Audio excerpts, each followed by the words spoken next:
Thursday through 8 to 11 Eastern Time. Your home for all things Big 12.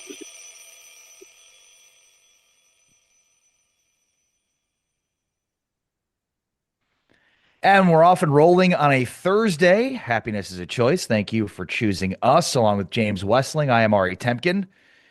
Well, school is open throughout a lot of DFW, but closed through most of DFW, I guess is the best way to say it. And certainly in our area, James, the roads looked a lot better, but remote, maybe one last day here today here on Big 12 Radio. James Westling, Ari Temkin. We are presented by Modelo, and this has been the week of Modelo for sure. That's really what's kept me sane with my kids home nonstop. Ari, happiness is a choice, and I'm choosing to be happy today. Even though it's like day 5 of a remote setup for us, which we certainly don't prefer because we want to be in studio, we want to banter, we want to have all the feels. I've deemed this Christmas break 2.0. We're still snowed in because it was kind of fun and exciting at first, but now we're to like the extended part of Christmas break where the kids are running out of things to do. Everybody's bored. This is the stretch where like you've watched everything, you've eaten everything. There's still family hanging around, and everybody's just kind of staring at the walls.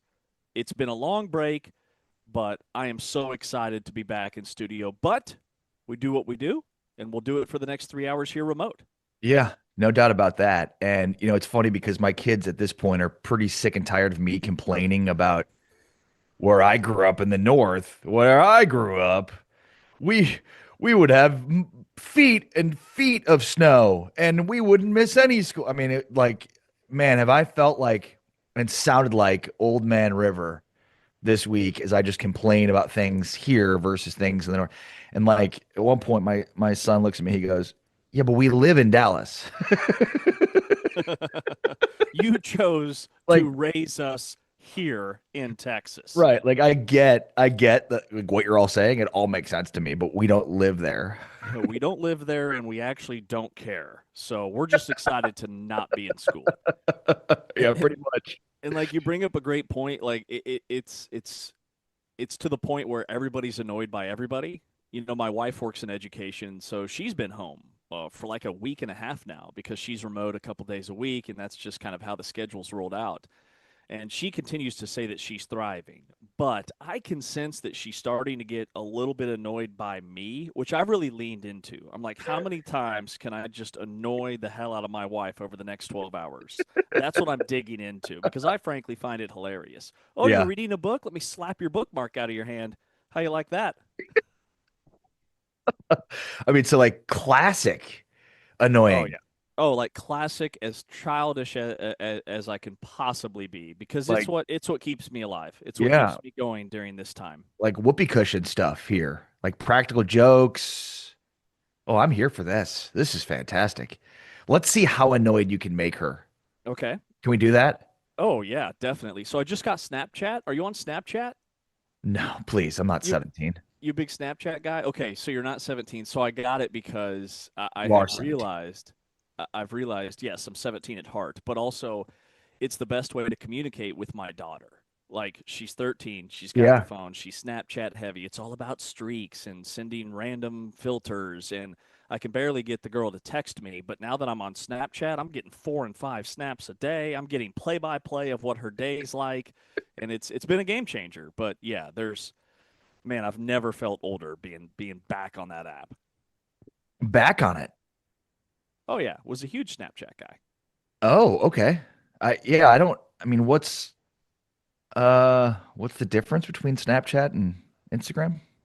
Oh, there's a huge difference. Huge difference. So Snapchat is an app where any communication with another person goes away instantly, whether it's a chat, whether it's a picture, whether it's a video. When that person views it, it's gone forever. Now it's gone on the surface. The Right. FBI still uses it, and the police departments still use it. I watch a lot of Dateline. A lot of people think they can get away with things on Snapchat Oh, that they really can't. hilarious. Yeah. By the way, nothing on your phone is unencrypted completely.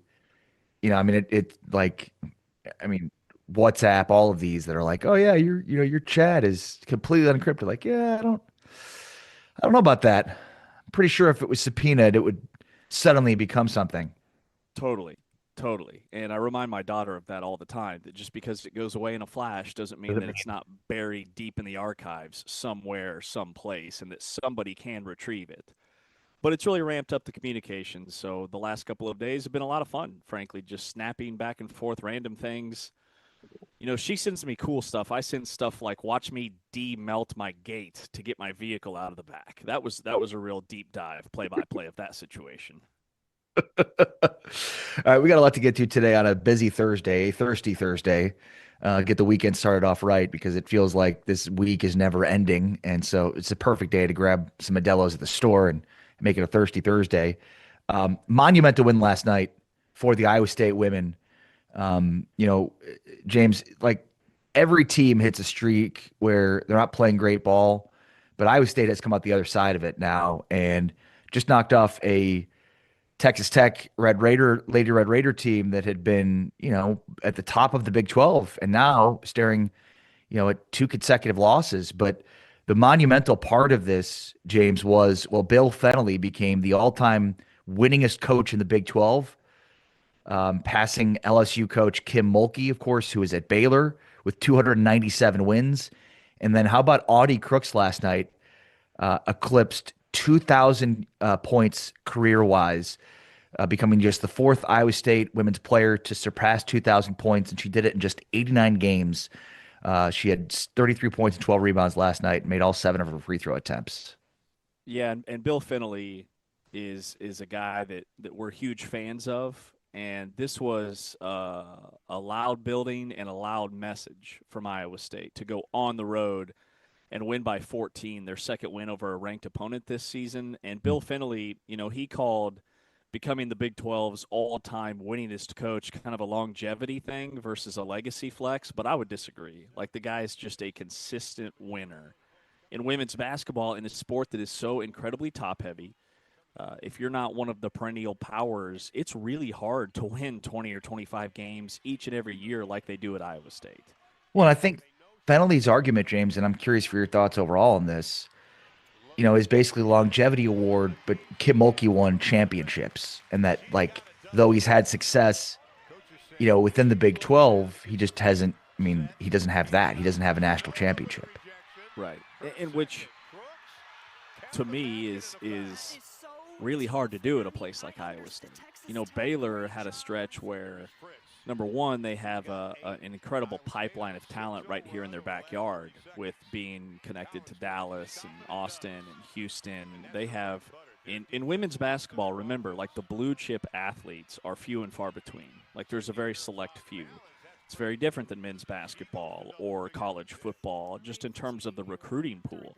So Bill Fennelly up in Ames, Iowa, is recruiting states like Missouri and Iowa and Kansas and developing players within his program to become stars. Audie Crooks was under-recruited because of her size and her lack of speed, and he's turned her into one of the most dominant women's basketball players in the last decade on paper. She had 33 last night. She made all of her free throws. And then he supplements his roster with players like Jada Williams or Addie Brown, who's from Derby, Kansas. Emily Ryan was from Claflin, Kansas. These really small town college basketball or high school basketball players that he develops and turns into stars. And I think Iowa State's the most dangerous NCAA tournament team outside of TCU in this league because they're a matchup nightmare. And if they're on, they're really difficult to slow down offensively. Yeah, well said. And look, I think, winning championships obviously is at the top, but I would not diminish Bill Fennelly's excellence, this accomplishment. Fennelly, when you think about Mulkey, like, yeah, she won a national championship and Baylor has that. But it feels like Bill Fennelly's commitment to this conference, to Iowa State, means more in the grand scheme of things, to me at least, in terms of, yeah, but he's still here and he's still doing it and he's doing it at a high level. And this has been a very difficult season, I would imagine, for him because they have not been nearly as good as they're used to being, and they've become a lot better of late, but they've had to adjust and they've had injuries, lots of different things that have been thrown at them. That I mean, I think in some ways just shows how good of a coach he is. Absolutely. And if the national championship is the difference between him and a Kim Mulkey Right. and a Baylor program and an Iowa State program, I mean, for me, it comes down to one player for Baylor, and that's Brittany Griner, who was born and raised in Houston, a stone's throw from Baylor in Waco, and that's a player that was plucked from Baylor's backyard, and just the pipeline that Baylor had, I don't even think it's comparable in terms of the high school talent that comes from this state versus the areas that Iowa State has to recruit for college basketball. But Bill is an all timer. I mean, the consistency, the pedigree. He's turned Iowa State into a women's basketball, very impactful program that fills up the arena, has tremendous fan support, develops within. And again, I think they're super dangerous this year because it's going to come down to matchups. Like when they face a team that can bother Crooks with their length and their speed, that could be a problem. But on the flip side, if they're going against teams that are smaller, more finesse on the inside, and they can slow the tempo and get her the ball, Iowa State could knock some people off. All right. So once again, Audie Crooks broke the record for the fewest games played to reach 2,000 points in Big 12 history at 89 games. It is the eighth fewest number of games needed to reach 2,000 by any women's D1 player since 1999-2000 when that stretch started. So incredible accomplishment for Audie Crooks, one of the best ever in the Big 12, certainly proving that with just 89 games to reach 2,000 points. And this year has been incredible for her in terms of scoring. And now they get the win over Texas Tech. All right, this is Big 12 today, presented by Modelo here on a Thirsty Thursday. We've got a lot to get to, including our portal season updates with Arizona. Our buddy Justin Spears joins us coming up in about 40 minutes from now. And of course, we're breaking down our thoughts on Arizona football as they head into a huge offseason and some of the additions they've already made, I think, show how good this team can be next season. Also, inside the NBA, for my money, the best show on television, sports or otherwise, James. And a big part of that is because of Charles Barkley. And take a listen to what Charles Barkley said about college basketball last night. Very closely because you can pay attention. No. It's starting to get serious because I'm getting ready to take our hiatus because I've been watching more college basketball. And as I call March Madness, it's an Arizona Invitational, just for the record. That's what March Madness is going to be. It's going to be the Arizona Invitational. The Arizona Invitational, James. So we've seen Barkley, and look, I'll give Barkley credit because I think the first couple of years he was part of the college basketball coverage, it felt like he was just being dropped into a situation that he wasn't he was not equipped to handle. That was like the first year, and then subsequently every year he's become a lot more prepared to talk about college basketball in a way that we would expect because Barkley, beyond being very entertaining, he also knows his stuff. And so, I mean, he just basically said it there, like, yeah, this is the part of the year where I get knee deep into college basketball and I'm not watching as much NBA. And he referred to the NCAA tournament, the upcoming NCAA tournament, as the Arizona Invitational. So Barkley giving some love to the Arizona Wildcats basketball team. Yeah, I mean, I think it's time to really lean into the fact that Arizona is still undefeated. They're 20-0. They're off to their best start in over a decade. And I went back and I looked at the AP top 10 on this date 1 year ago. And the number one ranked team in the country was Auburn, but they already had a loss. And Auburn had the best record in college basketball with an 18-1 mark. There are several teams still left with just one loss or undefeated in case of Arizona. And then 2 years ago, the AP top 10 on this very date, the number one ranked team in the country was UConn. They had 2 losses. You go back to 2023, Purdue was the clear-cut favorite going into the tournament. They were 21-1. They already had a loss on this date in 2023.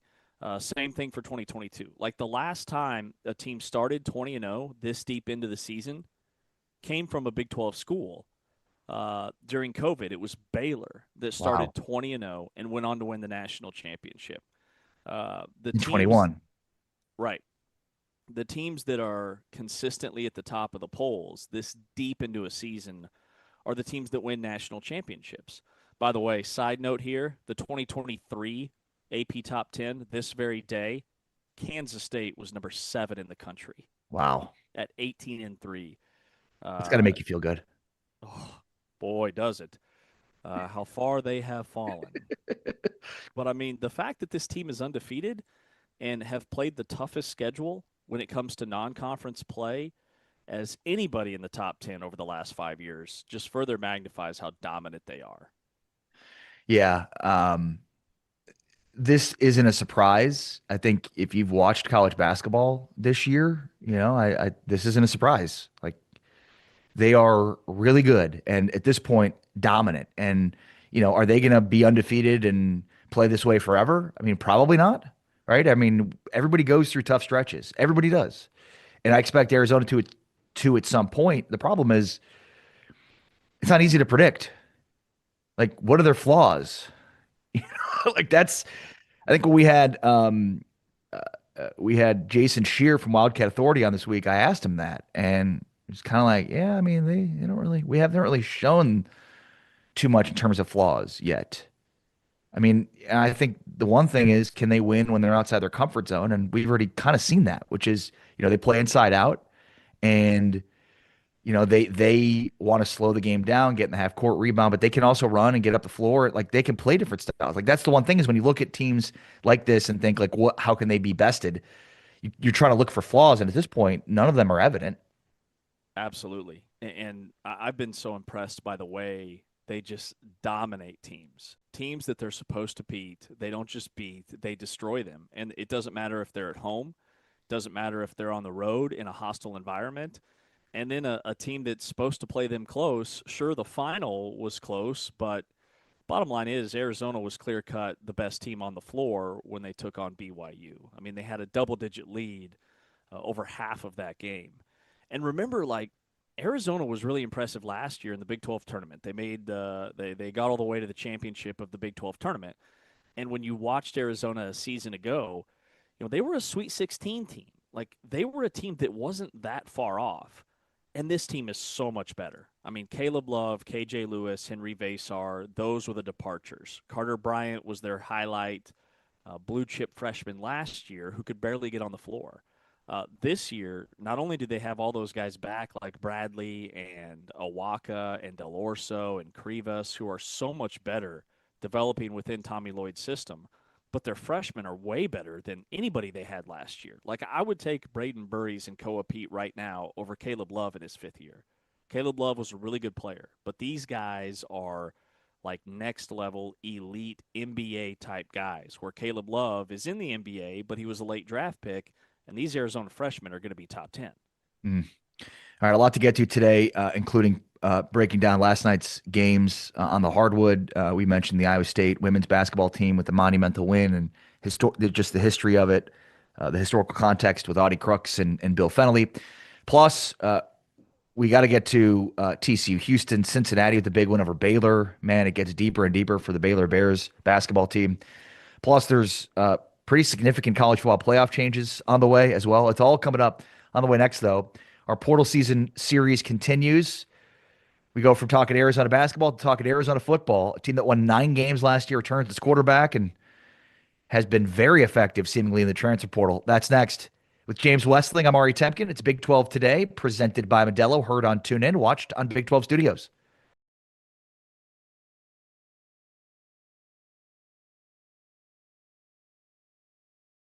Cincinnati joined the Big 12 a couple of years ago. Oh, a tap to Thomas, and right away, instant offense.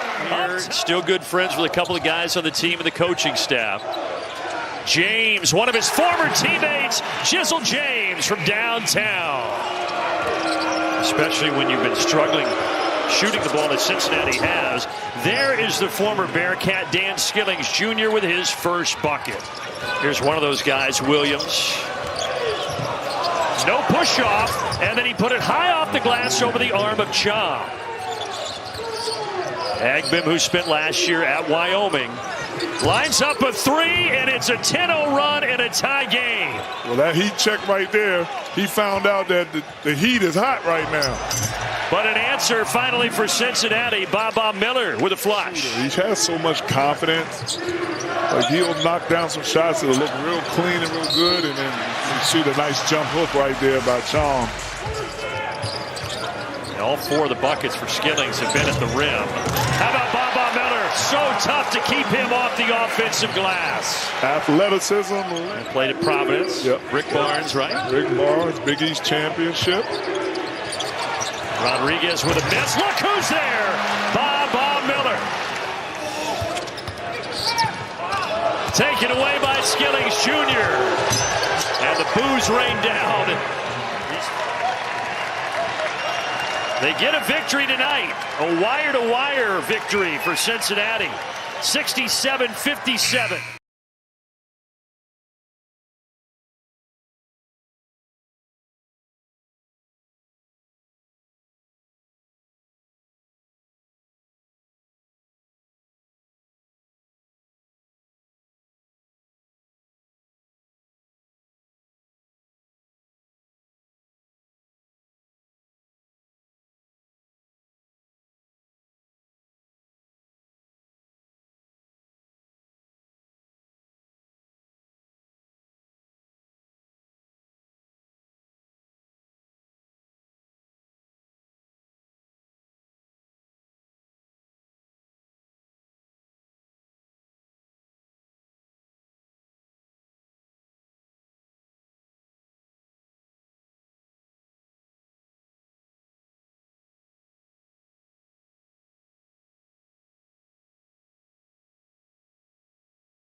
Big 12 Radio, Big 12 Today, heard on TuneIn, watched on Big 12 Studios.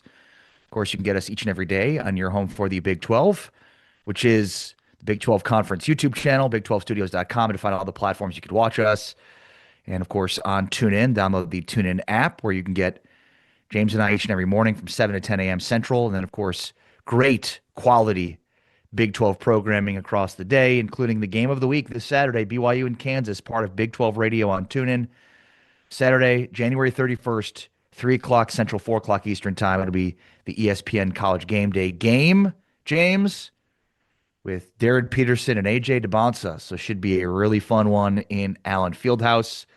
And, of course, We are in the middle of our portal season updates because the football season never sleeps, James. It only heats up, and we are in the heat of the off season. So remember, Big 12 radio across the entire football off season, there is no off season. That's the secret, and we're keeping the football season alive all off season long here on Big 12 radio.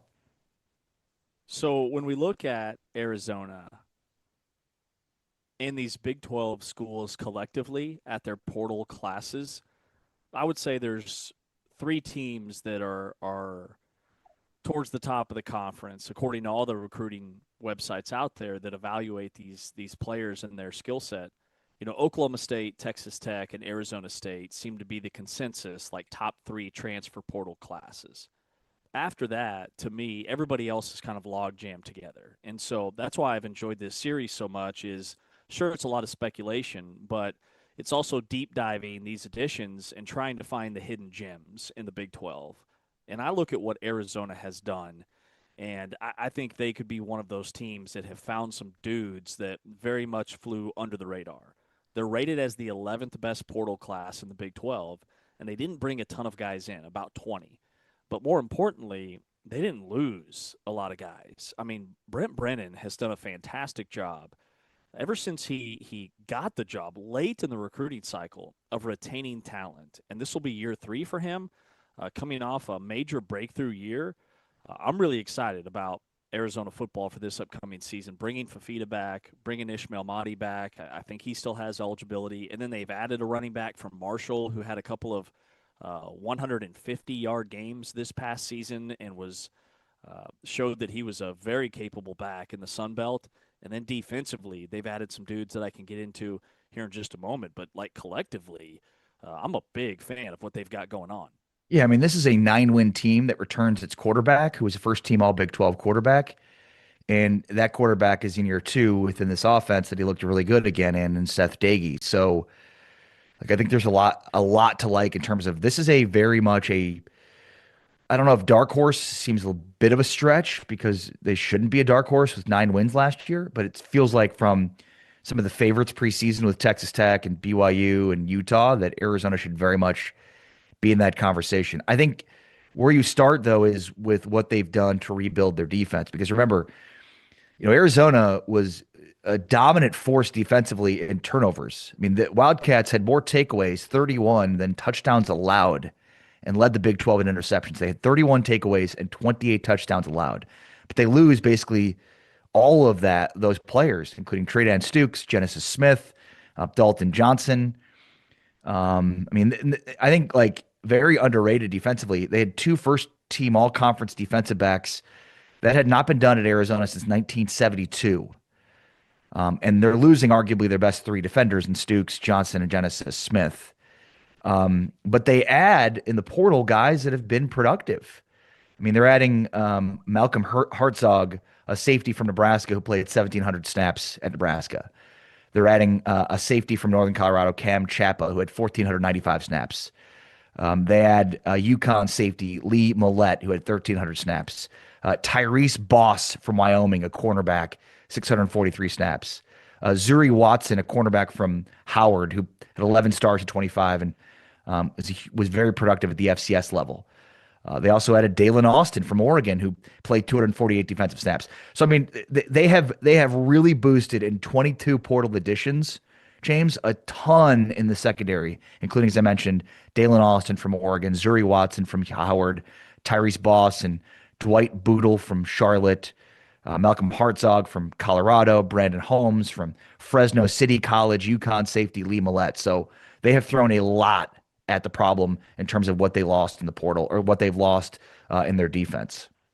Well, and year over year, their secondary's been among the best in the league under Brent Brennan. Yeah. 2 years ago, we were saying the same thing. How do they replace all these guys in the secondary? They had NFL corners, and it was next man up, and they delivered. I mean, they're A-plus pro potential for their defensive backs. I'm excited about Dalen Austin, the transfer from Oregon, who wanted to be the guy and wanted to be an NFL player. And 200 snaps is solid, but it's not elite starter level caliber of snaps. And in those snaps, he still had 10 tackles. He had 3 pass breakups. He had an interception.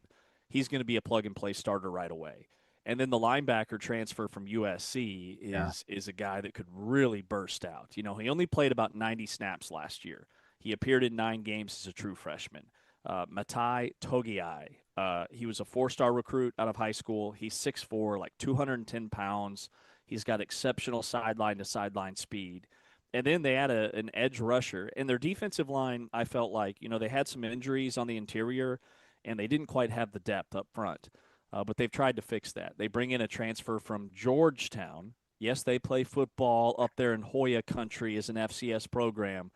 Cooper Bloomstrom, who had 117 tackles in his 19 starts over the course of his career. He was first-team All-League last year. He had double-digit TFLs. Like, he's one of these FCS guys that was probably very budget-friendly that can be probably a starter for Arizona right away. So, defensively, man, I see a net positive in terms of guys that they've brought in. Now, they lose a lot of guys to graduation, to your point, yes. So that's going to be very difficult to replace. But, like, on paper, I think they've attacked it really, really well. Yeah, no, agreed. I mean, they had to because of the losses that they have in the portal. And, I mean, the other part to this that I'm really excited about is their incoming freshman. They bring in a 4-star wide receiver named R.J. Mosley, who's a big-bodied outside target. It's a guy that could, I think, factor in right away because there's production available for the wide receiver position. They also added a 4-star quarterback who will be kind of the next piece behind Fafita named Oscar Rios. And then 2 offensive linemen, 4 stars. As Arizona's losing some of their offensive lineman starters, I wonder if Malachi Joyner or Justin Morales, 2 guys, 4 stars from an offensive line perspective that could see some early production.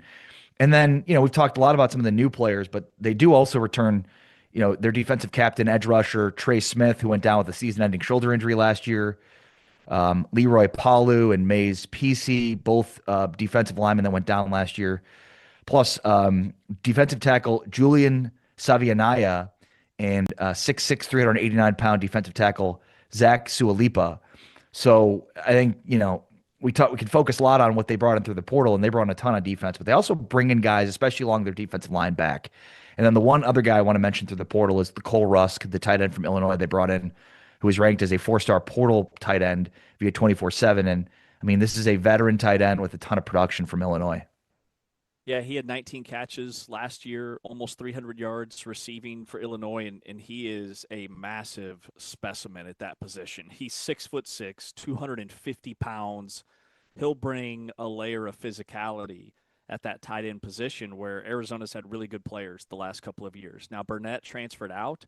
He's their biggest loss, at least in terms of prospect potential that they lost in the portal, but they replace him with a guy that's rated as their number 1 according to 24/7 composite ratings, incoming transfer. I also love, what they've done at the skill positions with DJ Jordan, the transfer from USC, who's a redshirt freshman, limited production last year, preserved his redshirt, but he's a former high-level 4-star recruit with exceptional speed. And then I mentioned the running back from Marshall, Antoine Roberts, 6'1", 203. He had 15 carries for 134 yards in a game last year against Coastal Carolina. He had 20 carries for 121 yards and a touchdown against James Madison. Ishmael Mahdi, I would like to – we'll have to ask Justin Spears about this, if he's applying for a waiver or if he's moving on to the NFL, because he's only played – he's a senior, but he's only played on the field 3 years of collegiate football at the FBS level, 2 at Texas State and then 1 at Arizona. So I would think they would have a chance to get an extra year of eligibility out of him, which would take Arizona's potential to a whole nother level with the breakthrough that they had last year. And they're rolling, man. Like, that is a program, a school that is on top of the world with what they're doing in basketball. And the fact that Brent Brennan finally silenced all of his critics, because we thought that his year 1 struggles was totally a major knee-jerk reaction, overreaction from the Arizona fan base, who demanded success right away because you had Tetaroa McMillan, a top 10 NFL draft pick at receiver, but it was so much more than that. And last year they were just so much more well-rounded, and the pieces so 24/7 composite. One thing I love that they do is you can go look at all the incoming and outgoing transfers, and you can sort them from the top to the bottom. And so it'll show you the highest rated players departing from your program and then the highest rated players coming in, all blended together. Arizona's top 7 transfers are guys coming in. You have to scroll all the way down to number 8 before you hit a guy departing from the program, which tells me it's a major net positive in terms of potential for the guys that they've added. Yeah, the majority of the guys they're losing are going to the NFL or have graduated. So I think that speaks to where the program is under Brent Brennan. I mean, they're bringing in 22 players in the transfer portal, which is a lot, especially as you get towards the top of the conference. But that's because they had a lot of guys that are going to the NFL or graduating, which is exactly, what you want for a successful program. James, let me ask you this before we get to Justin Spears, our good friend from who covers the Arizona football team for the Arizona Daily Star. Where's the flaw? Where's the potential pitfall here for Arizona? I think we get towards the top of this league from last year as we're going up the standings as we do this series. It's hard to find flaws for some of these teams. I mean, this was a 9-win team last year that was really good. Yeah, for me, I would lean into the offensive and defensive lines. Like, you look at Arizona, I think they're going to be fine in the secondary with the guys they've added. I think they're going to be really dynamic at linebacker. But last year, they didn't have a defensive line that had all league type edge rushers get after the quarterback. They were kind of a bend but don't break defense, and their top 2 departing transfers are defensive linemen on the defensive side of the football. Okendei is leaving for Washington State. Chancellor Owens is leaving for Texas State. Now, the fact that those guys are leaving Arizona to play at lesser schools tells me that maybe there's guys on the depth chart that are expected to take their spot, which is a good thing for Arizona. But then the offensive line, too. I thought the offensive line was a lot better last year, but there were still, like when they played Iowa State on the road, they couldn't protect Noah Fafita. It felt like when they leveled up in competition, that's where the offensive line was exposed. And so that's a spot that I think we'll have to improve this season for them to move into that next tier of Big 12 teams. Yeah, well said. I think the other part is, their schedule. I mean, they play BYU week 2 at BYU to start conference play. I think when I look at their schedule, that to me stands out as being a potential pitfall for them. I mean, it's a much more difficult schedule this year than what they had last year. Yeah, it's tough with BYU early in the season. They're a team that's probably going to be ranked in the preseason top 25 based off of returning starters and where they finished last year and a first-team all-league quarterback coming back.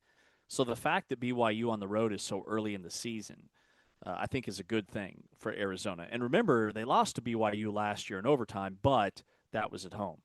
With that said, after that BYU game, I don't think I see a loss until maybe the end of October. Like, they play Northern Illinois.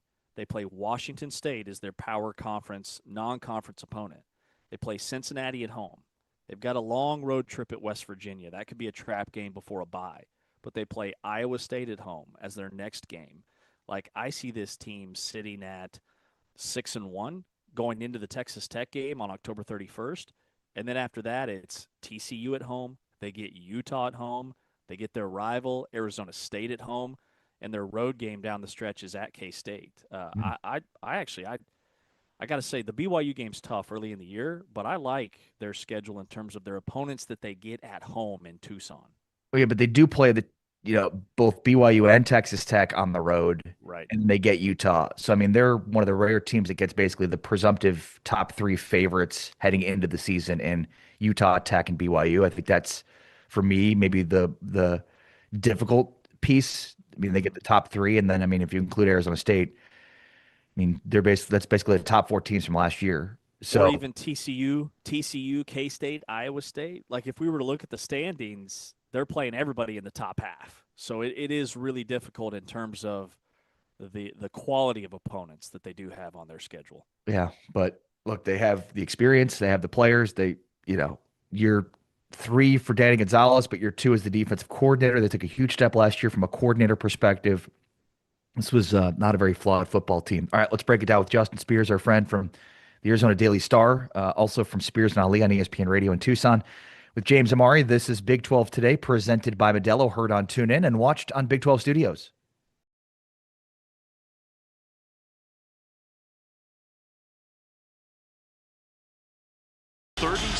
consecutive wins against unranked opponents. TCU's not ranked, but they have a history in the last few years of winning big games. Rebound Cougars. Okay, Fleming, Sean Farnham, glad to have you with us for what we expect a spirited game. Kingston Fleming's so talented, the freshman from San Antonio. Rebound. Sanak grabs the offensive board. Flemings shoots the three. Good! With a hand in his face. The weather's better inside here, too, than it was at Soldier Field that day. Outside, not a whole lot different. It's been gnarly here in Fort Worth. Posey dumps it home. Good look from Punch. Yeah, such a good three-point shooter. Sometimes we don't value his ability to take you off the bounce and get to that spot. Edmonds pass deflected. So everything's coming from beyond the three-point line. That was not the formula. Harding attacks. Good little hesitation and scores. I think Drew McIntyre retains his championship in Saudi Arabia. Toulson, he has been like a WWE champ in this second half on the attack. And then keeps Sanak off the offensive glass. Well, they left Uzan wide open because they were so concerned about the freshman. Didn't see him on the floor. That means you have two defensive players, though, that have 4 fouls. Can you attack those guys? Posey fell down. Sharp scored with a foul. That last sequence, not to go full Musburger on you and interrupt your rant, that was an important 15 seconds for some people watching the end of this game. A couple free throws made.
You know, on our YouTube channel, Big 12 Conference, you can watch us on Big 12 Studios.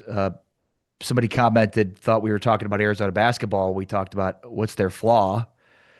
We're talking Arizona football as our portal season continues, our portal season updates. Justin Spears, our friend from ESPN Tucson, Spears and Ali, and the Arizona Daily Star, joining us here on Big 12 Radio. What's going on? How are you? What's up, fellas? Good to see you. Yeah, good to see you as well.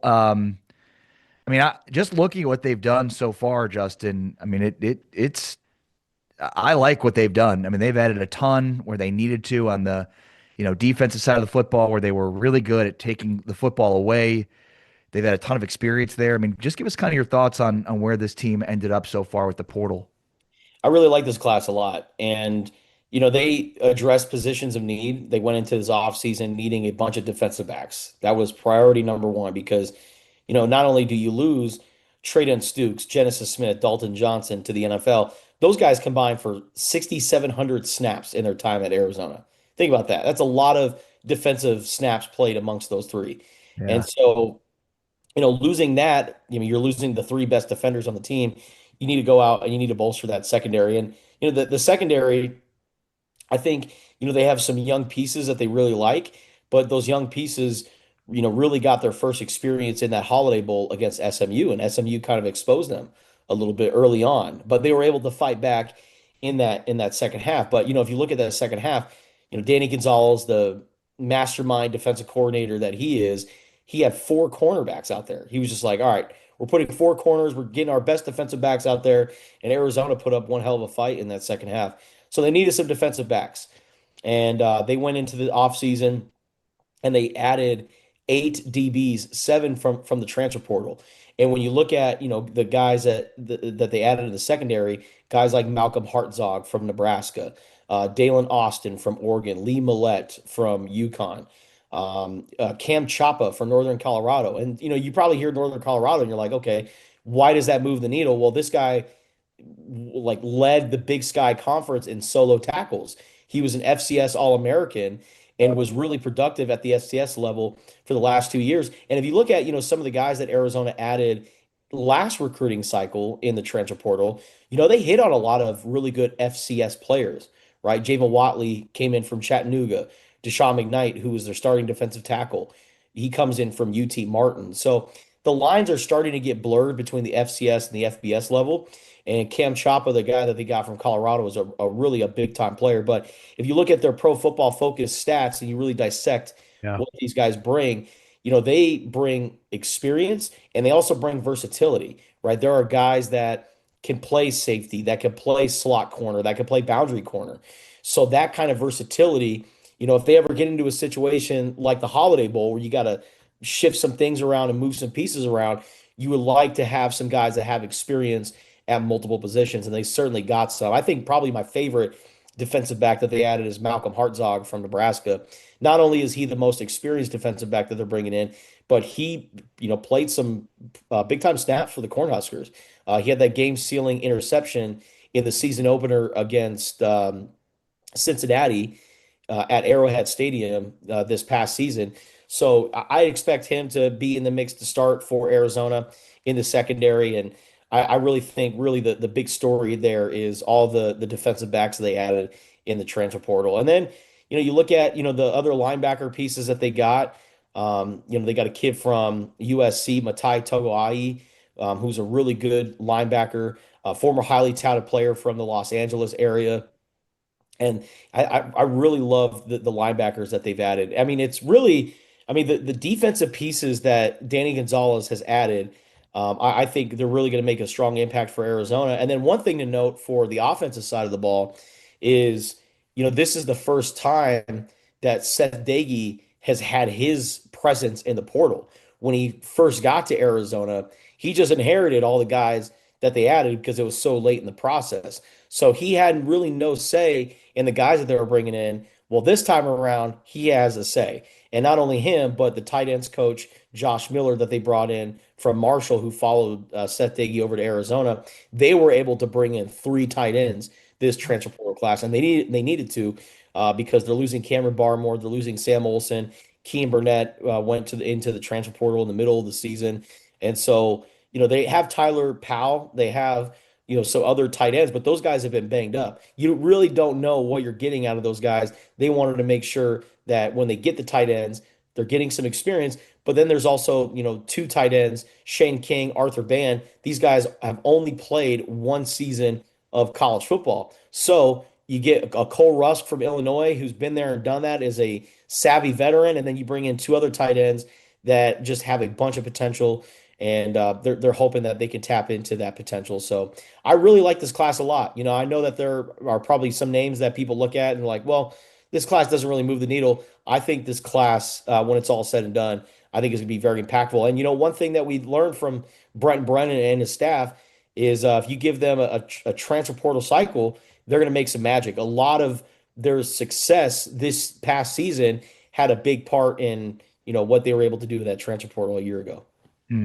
Man, Justin, the way you break down the defense, it's almost like you talked with Arizona defensive coordinator Danny Gonzalez recently on ESPN Tucson. Yeah. Oh, for a whole hour? Yeah. No, Danny was awesome, man. And he's super excited about, staying in Tucson. And Danny, he had other opportunities to potentially leave Arizona, but he likes what Brent Brennan is building here in Tucson. And I think it's important to note that this is the first time that Arizona hasn't had any defensive turnover with the coaching staff in at least 10 years, right? Every single year, it's like they're adding a new position coach, they're adding a new defensive coordinator. Like if you look at recent coordinators, like let's go back to the Kevin Sumlin era. So they fired Marcel Yates in the middle of the 2019 season.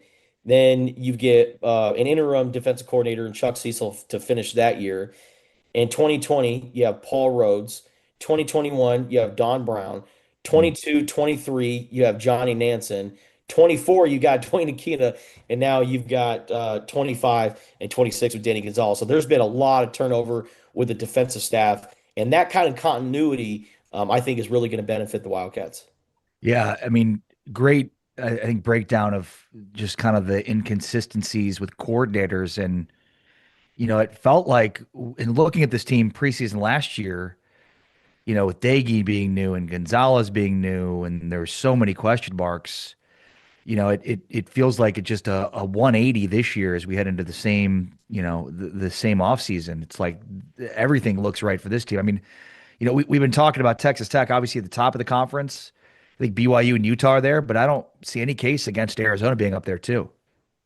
Absolutely. And I think their schedule is going to be a little challenging, right? Because you got to play BYU week 2 Right. in Provo, and they're returning Bear Bachmeyer. They're returning LJ Martin and Parker Kingston. Like BYU is going to have one hell of a squad next year.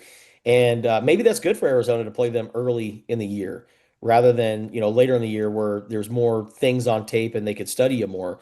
Um, but yeah, I just think that Arizona, they have continuity, they have the staff, they have the right pieces in place.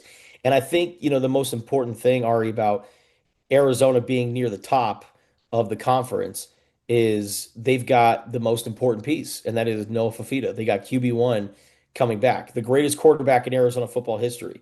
He's already got the touchdowns record.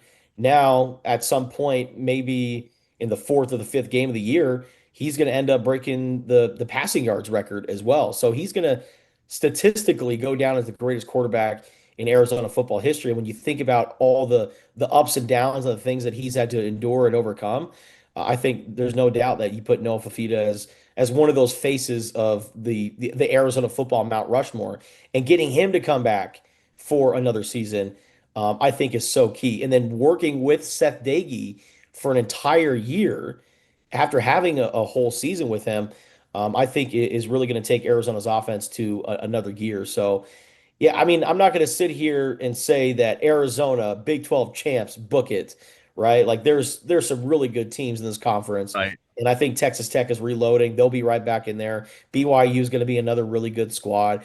I'm curious to see, what happens with a school like Utah in their first season under Morgan Scalley. So there's some really good teams this year, but I would be shocked if Arizona isn't near the top half of the conference. Mm. Justin Spears from ESPN Tucson is with us here on Big 12 today. When Seth Dagey came in last year, he helped with Fafita's growth, and then he completely revolutionized the ground game. And I love Antoine Roberts, the transfer they brought in from Marshall, who didn't have a ton of carries, but averaged almost 6 yards per rush, over 500 yards last year, had a huge game against James Madison. Is Ishmael Mahdi out of eligibility, and what is the running back room going to look like?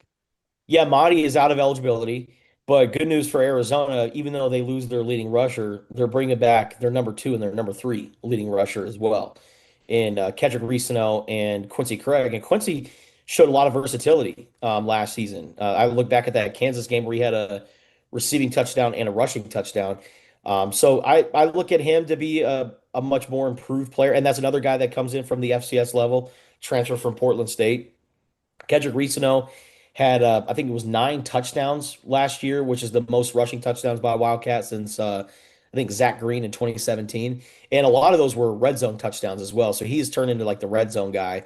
And, they have Wesley Yarbrough, Cornelius Warren the third. And those two guys are freshmen that are rising. And I would imagine they're going to have a much bigger role this year. And then, they're losing Brandon Smith, the 4-star running back that's coming in as a freshman.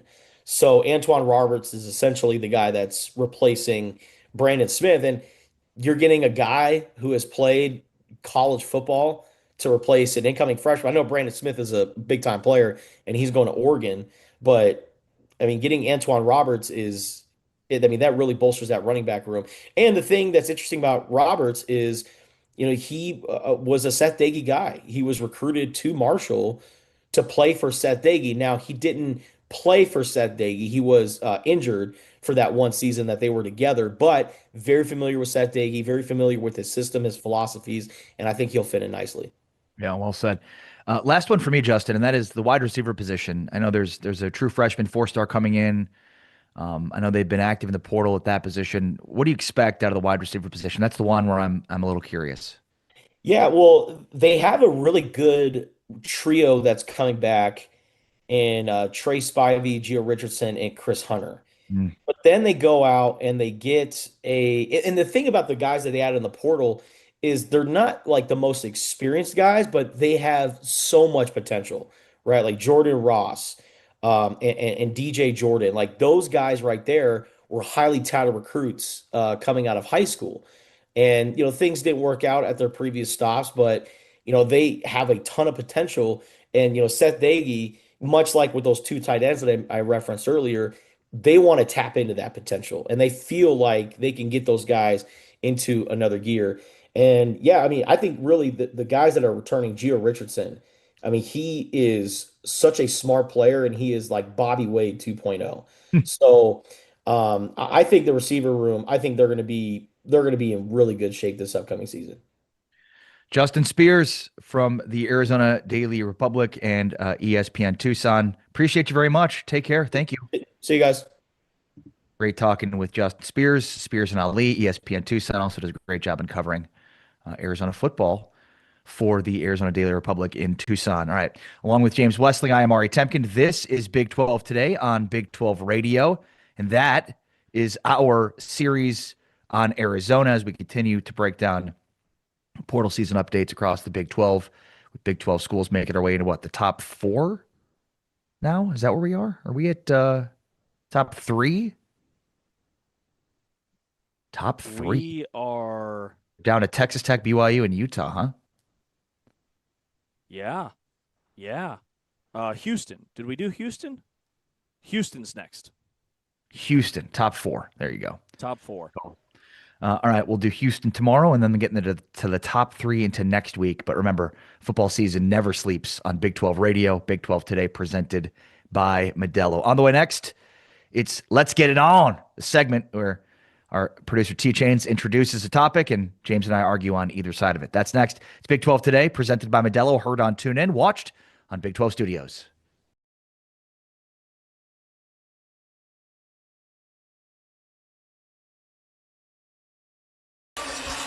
Territorial Cup basketball. Sun Devils win the tip.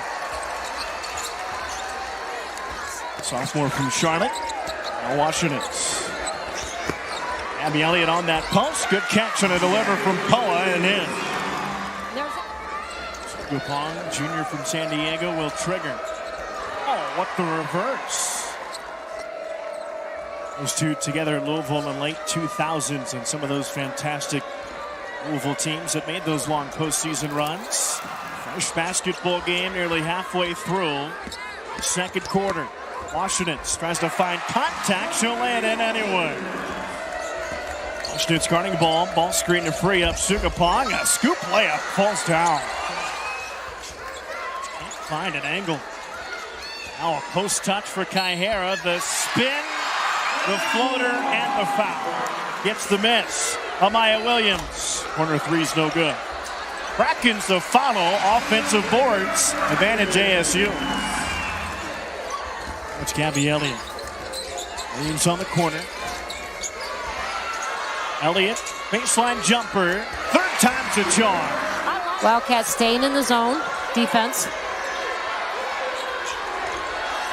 Nice. Pass from Brackens, and the teardrop falls. Hung on that rim for an extra second. Those two are really good with their high-low action. We haven't seen it much today. Termel. Incognito on the back end. Yeah. And the first time in the Molly Miller era. I think Molly's pretty happy. I don't think I've seen that much aggressive excitement from her. I love it.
It's Big 12 Radio, Big 12 Today, heard on TuneIn, watched on Big 12 Studios, along with James Westling. I'm Ari Temkin. We are presented by Modelo on this Thirsty Thursday. Grant McCasland, the Texas Tech basketball coach, joins us coming up at about an hour from now. You're not going to want to miss Texas Tech, a surging team right now under Grant McCasland, playing like one of the best teams in the country after beating Houston earlier this week. All right. Big 12 Radio, or Saturday, I should say. Big 12 Radio, Big 12 Today. James Westling, Ari Temkin, and this is a segment called Let's Get It On, a la Mills Lane, where we argue either side of the same topic. For that, let's go with our producer, T-Chains, Taman Turner. Taman? All right, guys, let's get into it. All right, first topic. You're down one. There's 30 seconds to play. Biggest game of the year. Who would you rather have taking that final shot? AJ DeBonta or Darren Peterson? James? All right, 30 seconds to play. Ari, can you answer this question for me? If a guy's on the bench, can he hit the game-winning shot? If he's not on the floor, it would make it difficult for a player to hit a game winner. Yes? So if we're down one with 30 seconds to play, I'm taking A.J. DeBonta. His length makes him a matchup nightmare. He's wiry. He has maybe the quickest first step in the league, so I think there's a chance he could get fouled. He's not a great three-point shooter, but he is elite from the mid-range area of the floor. So I see DeBonsa getting to the foul line, follow away jumper, bang. BYU, A.J. DeBonsa is my guy. Wow, I gave you the first choice and you still screwed it up. That's amazing. Still. Yeah, I mean, you can, because if you remember against TCU, he was on the bench. He was brought in for a shot, got fouled at a 3-point shot, makes free throws, sends the game to overtime, doesn't play again, and Kansas wins. So, I mean, the answer here is obvious. It's Jared Peterson. He's more comfortable taking and making a tough jumper late. He's got a deep bag of tricks, smooth pull up. He's just so smooth. So, I mean, this is a guy that has shown the ability to knock down shots in crunch time. This is an easy one here. This is you can give me, five. You can give me 5 times to answer this question. I'm still going to answer it the same way. Darren Peterson, easily.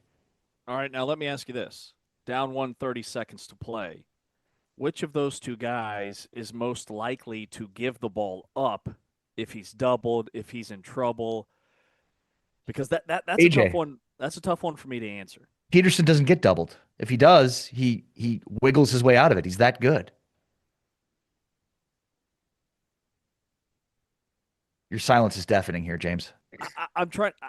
I can't remember a lot of scenarios where either guy gave the ball up when their team needed a basket. Like, I thought that was problematic for BYU against Arizona. A.J. DeBonsa was off. There was no need for him to take 24 shots. Now, Kevin Young didn't have a problem with it because he's all about shot volume. But a guy goes 6 for 24, that's where Rob Wright, Richie Saunders, they need more looks. And DeBonsa is a guy that, like, when it's his ball on a clear, like, he's not giving it up. So I think Peterson's more likely to dish it off down 1:30 seconds to go. Oh, okay. All right. What's next? Personally, I just say this. I hope it comes down to that at Allen Fieldhouse on Saturday. That should be fun. All right, next topic. Okay, so there's 3 teams right now who are currently 5-2 in the Big 12. Kansas, Iowa State, and BYU. Which team will finish with the best record in the Big 12 regarding those 3 teams? Ari? I'll take Iowa State here. I think, we expected, as most teams do, to hit a tough stretch. Iowa State has done that. They had a tough stretch, lost at Kansas, got blown out, and then lost to Cincinnati back-to-back. But they have 6 more home conference games, 5 more on the road. Their road conference games are at K-State, at TCU, at BYU, at Utah, at Arizona. So at BYU, at Arizona are tough, but K-State, TCU, and Utah all winnable. Then they get Colorado, Baylor, Kansas, Houston, Texas Tech, and Arizona State at home. So they still have to play Texas Tech, Arizona, and BYU, but 2 of those 3 are on the road, BYU and Arizona. I think in terms of just being non-high variance, like, we know what Iowa State is. For the reason I'd argue against this for Kansas would be, what's the status of Peterson's health? I think there's just a lot up in the air, and then BYU is probably a little bit too much variance in terms of their offense versus defense. Iowa State is really good on offense, really good on defense. They have just the one slip up with Cincinnati, which I think came during a tough stretch. Iowa State, to me, has the best ceiling to finish the Big 12 off at 5-2 of those 3 5-2 teams. Yeah, this is a great exercise, because when I look at the 3, you can make a case for any of them. I mean, we are truly splitting hairs here. I think there's a 1/3 chance it could be Kansas, BYU, or Iowa State. Stop riding the fence, James. Let's get it on. What I looked at was who's left on your schedule and how many games do you play on the road, because all 3 teams are electric at home. And to me, the easiest schedule is BYU. Now, I have concerns about BYU's depth down the stretch. Once we get into February and that wear and tear starts to really impact a basketball team, can they withstand that? Time will tell. But after the KU game on Saturday, they've got 1 game against Houston, 1 game against Arizona, 1 game against Iowa State, and 1 game against Texas Tech. And of those 4, 3 of them are at home at the Marriott Center. So I see BYU ending up with the better record among the 3. But the team that I think is the best team right now is Kansas, with or without Peterson. You beat Iowa State by 21. You go back-to-back. I don't care who you're beating on the road in hostile environments against your rival K-State. winning in the altitude at Colorado, 2 really underrated wins. But KU of the 3 has the toughest schedule. BYU and Texas Tech are their next 2, and the Texas Tech game is in Lubbock. They still have to play Iowa State and Ames. They still have to play Arizona twice, home and away, and they've got Houston left on their schedule. So Kansas might end up with the most losses of those 3 teams, while also maybe be the best team among those 3. And then Iowa State's just rock solid. But Iowa State, like, their schedule ramps up. They play KU again at home. Even though it's in Ames, they're going to have to be a lot better than they were in the 21-point loss. They still have to play Houston. They have to go at BYU, at Arizona, and they still have Texas Tech on their slate, albeit that game is in Ames. So BYU's got the easiest schedule. That's why I've got BYU as my pick. Okay, I was confused. I didn't know who you were arguing for because you kind of made an argument, it seemed like, for everybody. So very equal opportunity right there, James, in a segment that is demanding you to not be equal opportunity. BYU is my pick because of their schedule. That is my answer. I was able to take that, James. I understood that you said BYU, but I love the fact that you can make an argument for all 3. That just goes to show you how good the Big 12 is. Yeah. All right, next topic. Similar to the question that we just asked, there are 2 5-3 teams in the Big 12. That is West Virginia and UCF. They're both 5-3 in the Big 12. So which out of those 2 teams will finish with the better record in the Big 12? Have these teams played each other? That would be my first question. UCF is 16-4 overall. UCF and West Virginia play each other one time, and it's on Valentine's Day, February 14th, and the game is in Orlando. Both of these teams are much better at home than they are on the road, so I go UCF because they play West Virginia head-to-head at home. They've won 2 in a row. They've got a big one on Saturday at home against Texas Tech. Then they're at Houston. So they're going to have a brutal stretch in the next 6 days. But to me, they're the more solid team in terms of they're a little bit better on the road than what we've seen from West Virginia. And West Virginia is undefeated at home, but West Virginia's, been flirting with disaster at home as well. They almost lose to K-State. They almost lose at home against somebody else towards, I think, Arizona State towards the bottom of the conference.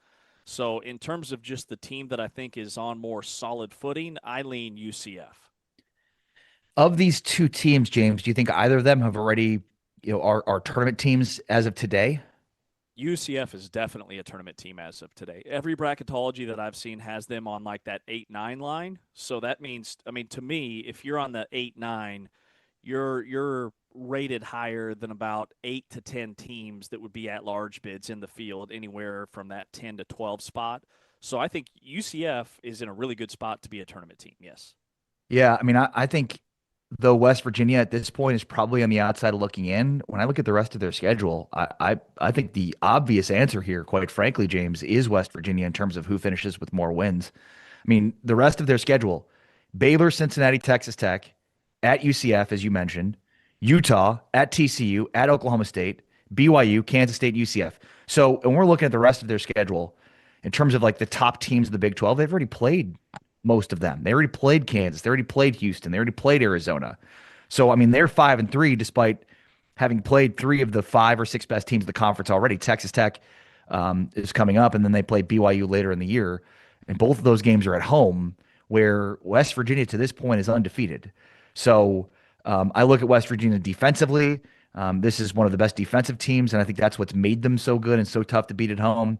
So even though I think right now UCF is on better footing and has the better net and is in the tournament as of now, I think West Virginia has a ton to gain over the next few months. So I think the answer here is West Virginia. Elite results based on defense so far, 64 points allowed per game, second in the Big 12. Only Houston is better defensively.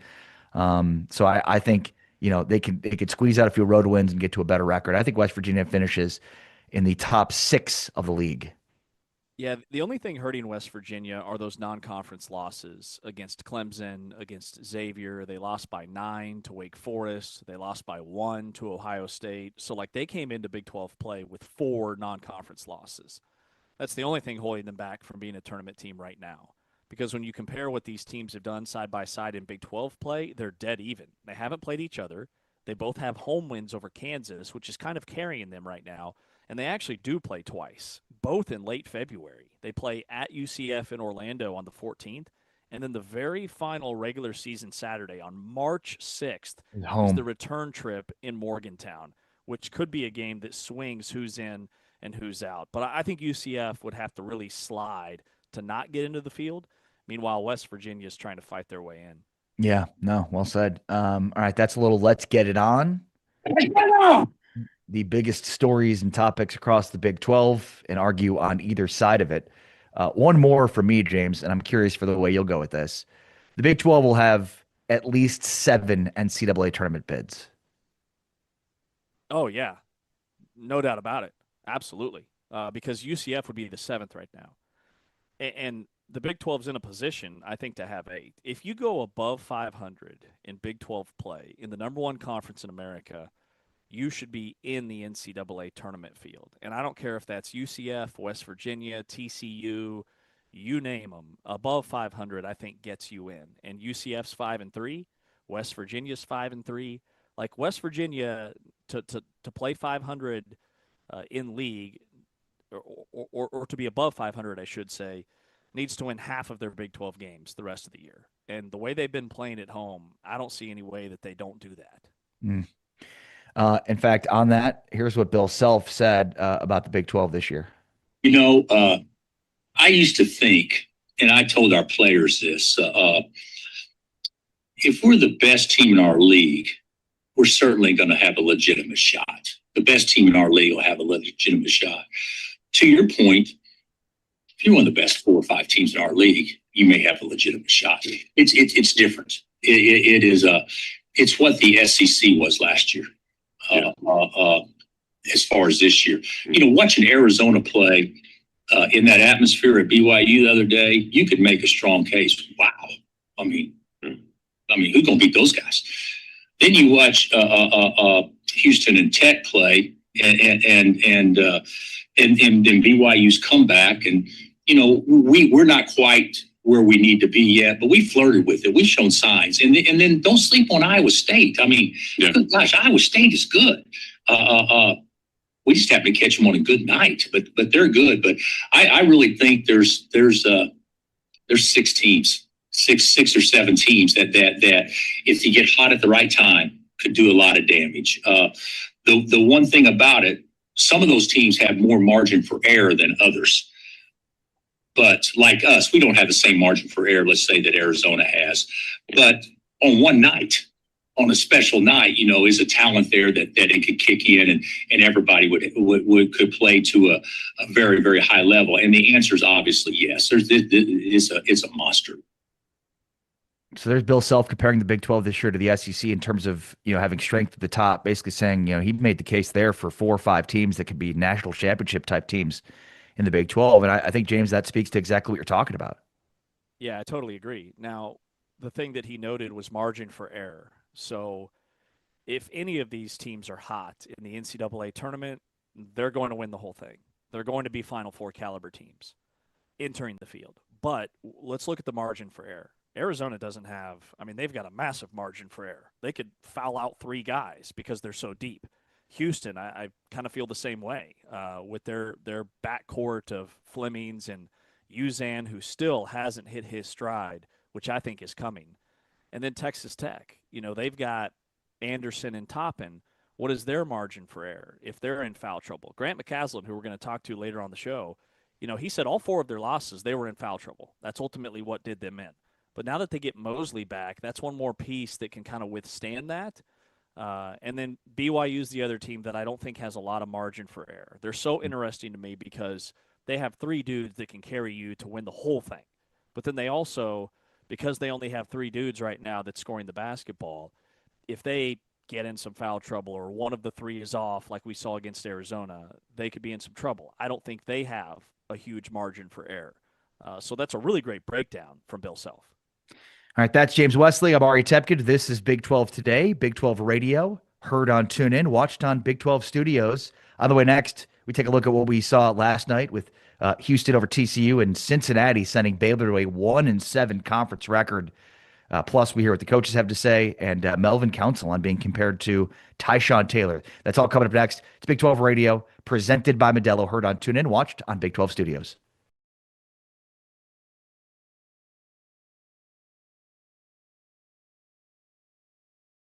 Off night, Colorado put the defensive clamps on the Cowgirls, and that ultimately is what the difference was. They've gotten off to good starts here at home, and we'll see if they can do that tonight. BYU an open look from 3 early on. They make a bunch of them, 8.1 per game. And at that time, the Cowgirls get an early triple, though. Oklahoma State, even on makes, they do a really good job of pushing in transition. That time it's Barber with the 3. Cotton Timmer, same place at the same time. Underneath now to a Tot. Tot from close range, instead kicks it out, and Hurd buries the 3. Couldn't find Oklahoma State's season high for turnovers in the quarter. I would imagine the first quarter was close to it. They've started the second quarter much better, although there's a bucket. It falls to a Cott, who's double teamed under the basket. Back to Gray in the corner for the lead. Yes!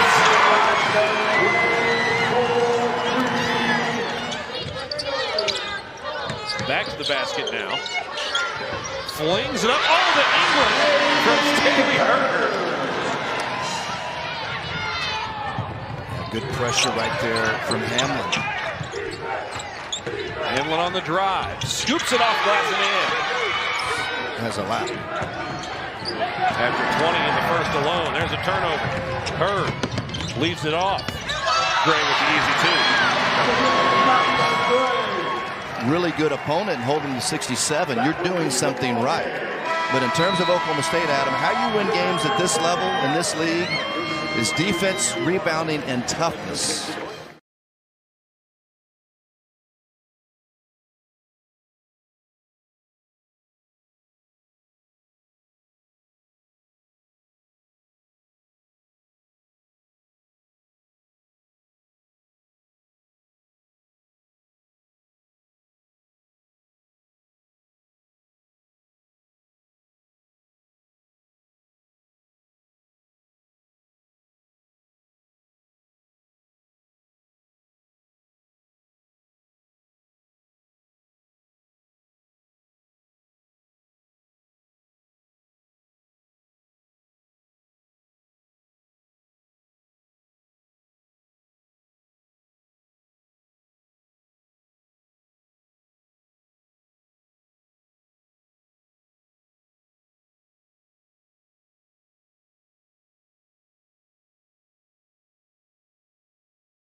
This is Big 12 Radio, Big 12 Today, heard on TuneIn, watched on Big 12 Studios. We are presented by Modelo. A couple of basketball games last night to react to on the men's side of things. Plus, Bill Self sat down with John Rothstein from CBS Sports to give his thoughts on what's going on with Darren Peterson in advance of the Darren Peterson-AJ DeBonta matchup. But James Wessling, Ari Temkin, let me start here. And that is, what was the bigger outcome from last night? Which game said more about the winning team or the losing team? Was it Cincinnati over Baylor? Was it Houston over TCU? Yeah, that's a good question because both of the favorites won last night. I think Houston flexed their muscles, but probably the biggest statement to me was the Cincinnati win over Baylor because that was, in my eyes, an elimination game for the NCAA tournament. Baylor, although they were 1-6 in Big 12 play going into that game, was still top 60 in the net, top 60 in KenPom, a top 25 offense. There was still a path with the metrics for meeting between the Bears and the Bearcats to extend their postseason streak, which is at 16 straight postseason appearances. It's very much on the line after Cincinnati took them down by 10 last night. And Cincinnati's only one game above 500, but they've played such a strong schedule that they're still in a position to maybe make a run. So, we know Houston's a tournament team. TCU is a team that I think that New Orleans loss is really hanging over their head in terms of their metrics. So I lean Cincinnati-Baylor. I think that was the most impactful outcome last night because to me it crossed Baylor off the list. I just don't see any path for them to be a tournament team. Yeah, it's a great point. I agree with you. I think, Houston did what we expected them to do, which is win basketball games in the Big 12, even if it's a road game. Baylor's now 1-7. It's the first time since 2006 they've started 1-7 in conference play. They have struggled, and meanwhile Cincinnati, they seemingly hit rock bottom. And here's what Wes Miller said last night following the win. Yeah, I did not. I felt pretty good about the direction we've been going here the last 3 weeks or so, and some of the things we've been doing in practice and in games. I did not feel good about Saturday night at Arizona State. That was kind of that wasn't a characteristic of who we've been and how we've been approaching it. So I thought bouncing back tonight, I was really, really pleased with our guys. It's just kind of one of those weeks. It just feels like we've had just so many guys going through medical things or sickness things. So, Sincere Harris took a couple IVs and he was so sick he couldn't do it. Tyler's knee is just day to day. He's just absolutely grinding it out, man. He's not healthy. He's not 100%. And he couldn't go in the second half, but we didn't know if he'd be able to go tonight. We keep going down the list, right? Kurt's shoulder, he didn't practice yesterday. I didn't know if he'd go. He kind of gutted it out. And who am I forgetting? There's more to it, right? It's just, and then Sean. Sean, which he's had such great practices and starting to figure it out. I'm heartbroken for him. So there's a lot of crap going on. And I say all that because tonight was a character win. We just kind of gutted it out without having all the personnel and all the stuff that you want to have. And so I'm really proud of the guys that played and the guys that were able to gut it out tonight. I thought that was a really important win for our team. Yeah, Baba Miller was 18 and 17. He was dominant in this game. His 9th double-double of the season for Cincinnati. And Jizzle James was 17 points, 6 of 11 shooting. I think for Baylor, they won both the offensive and defensive rebounding categories, but just could not string together consecutive possessions. It felt like with scores. It was excruciating to watch from an offensive perspective for Baylor. Yeah, Cincinnati, when you look at their body of work, it's an uphill climb for them to be a tournament team. They've got non-conference losses against Eastern Michigan, losses against Clemson, a loss to Xavier, Louisville, Georgia. They were barely above 500 coming into Big 12 play. So it's an uphill climb. With that said, remember they reinstated Jizzle James late December. And since he joined the team, they're well above 500. None of those really bad non-conference losses included him on the floor, and he's a big part of what they're doing. And I love that he only took 11 shots. That is very un-Jizzle James-like. He likes to shoot the basketball, but when he's more in that true point guard role, it lets the game come to him, like the scoring will happen. He had 17 on 11 shots last night. So Cincinnati's a team that they would be a really interesting case study if they were to finish 500 in Big 12 play or even above.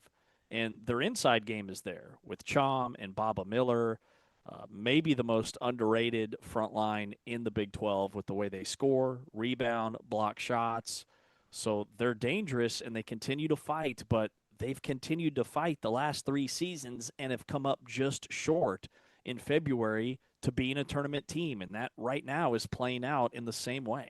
Yeah, I mean, the Arizona State loss, like, that's a toughie, you know? I mean, you have to win the games you're supposed to win, and it feels like they've had a few of those losses already this year, including losing at West Virginia by 2 points and then getting kind of punked by Arizona State at Arizona State. But we shall see. Cincinnati certainly has the upper hand. Baylor, meanwhile, 1-7. It's just gone horribly awry for them. On the other side, Houston gets a win over TCU, 79-70. Chris Sinak was huge in this game, and here's what Kelvin Sampson said about Sinak following the win over TCU. Chris was a non-factor in the last game, but I think what you saw tonight was a young man that has a lot of pride.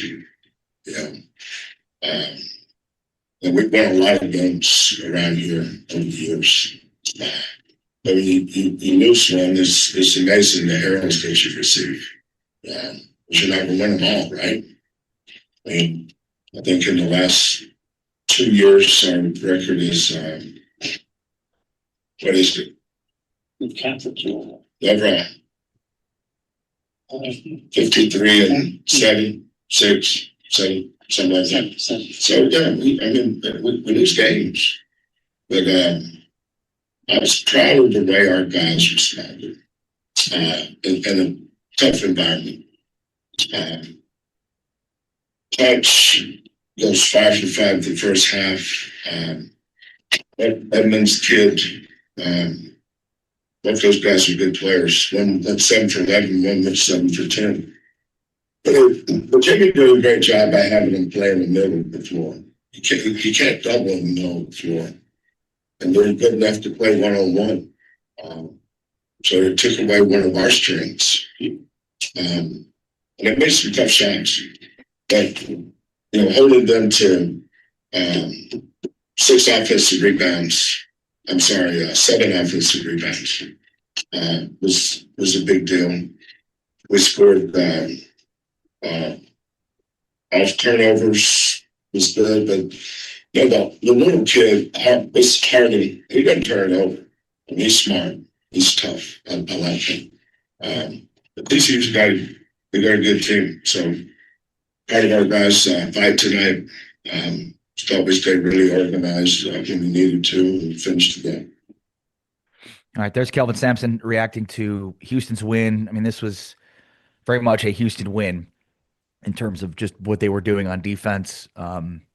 And, Kingston Fleming's played well. I think offensively they struggled a bit in the first half. I think TCU did some things to them defensively that helped them struggle, but they really picked it up at the end of the first half and into the second half.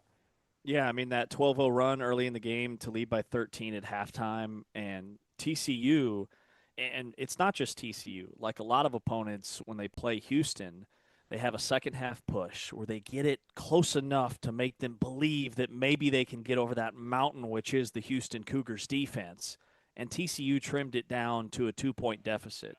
But Houston's not going to stay cold forever. Like, that's the thing about Houston basketball is even when they're off, they do enough defensively to withstand whatever push they get from their opponent, and then the shots start falling down the stretch.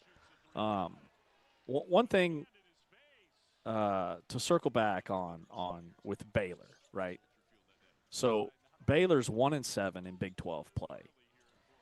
The number one most glaring issue that hasn't really been revisited much now that we're in the season, to me, is their lack of point guard play. They don't have a true natural point guard.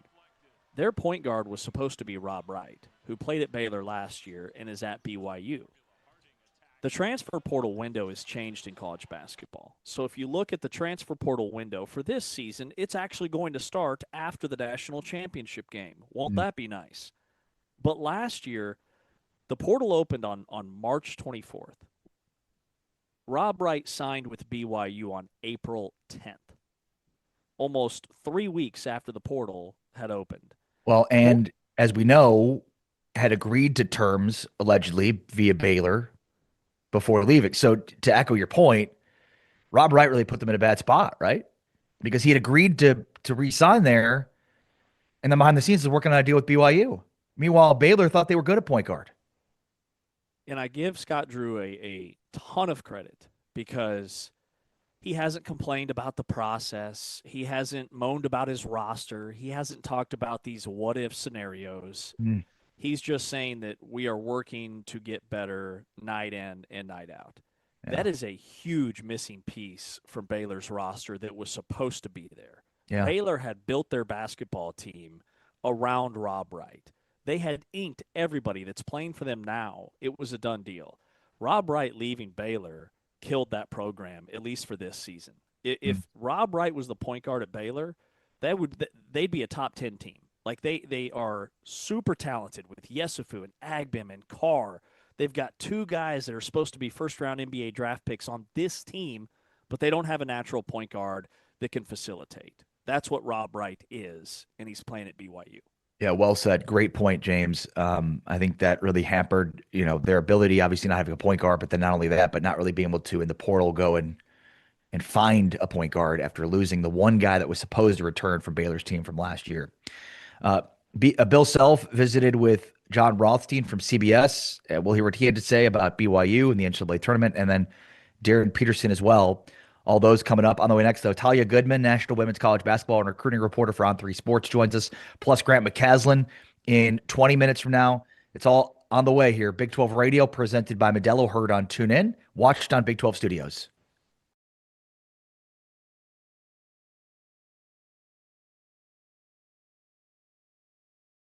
End of January conference game. And the NCAA's leading scorer, Audie Crooks, gets the tip over Sarah Sonogo. And then coming down and being able to operate in the half court, that's what makes that important. When you're able to finish plays with rebounds and get stops, leads to high percentage Audie Crooks points in the paint. Audie Crooks, she's got 11 of Iowa State's 17 points, and the majority of those points coming in the paint.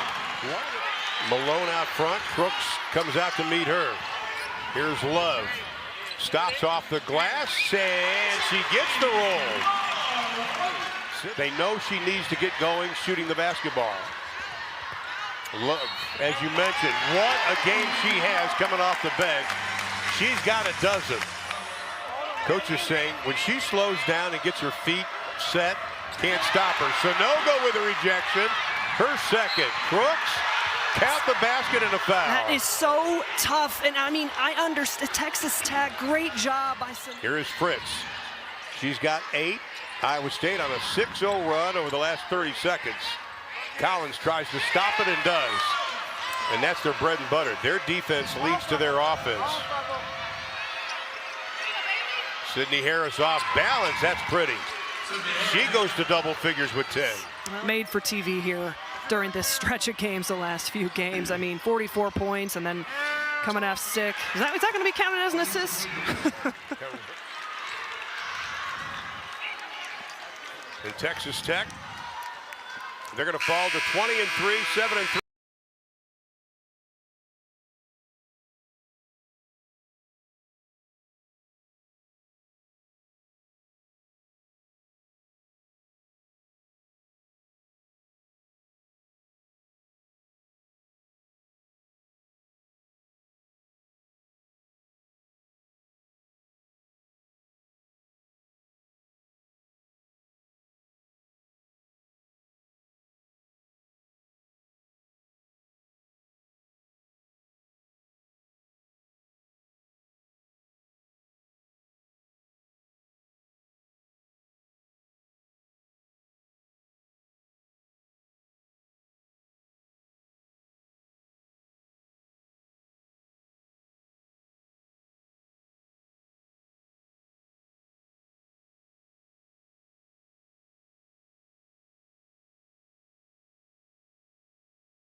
On TuneIn, we are presented by Modelo. We've got the Texas Tech men's basketball coach Grant McCasland coming up in 20 minutes from now.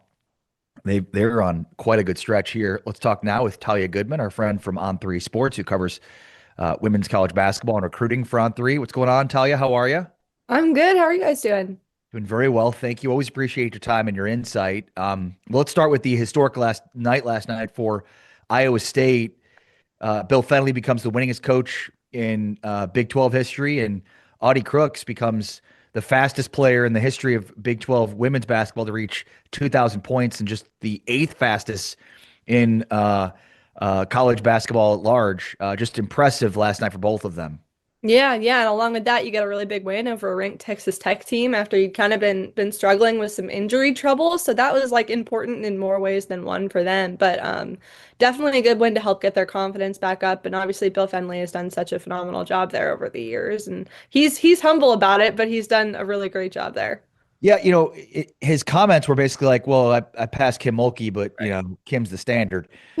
It's to me, well, he's still in this league, so that's a good thing. And like, yeah, Kim won a national championship, but Fennelly's the consistent winner in this conference. Yeah, and it's tough. It's tough to win a national championship no matter where you are. But in the Big 12, like you look at the SEC schools, and I think they probably have an advantage through the year with who they play. Or you look at UConn, who's consistently just been UConn and had that advantage. So it's tough to win anywhere, and he's been able to do a really good job with this program and get them in a really good spot. And obviously this year, you kind of have some troubles that are out of your control. But hopefully when they get Addie Brown back, they can get back to that kind of top 10, top 15 level that they were at with her.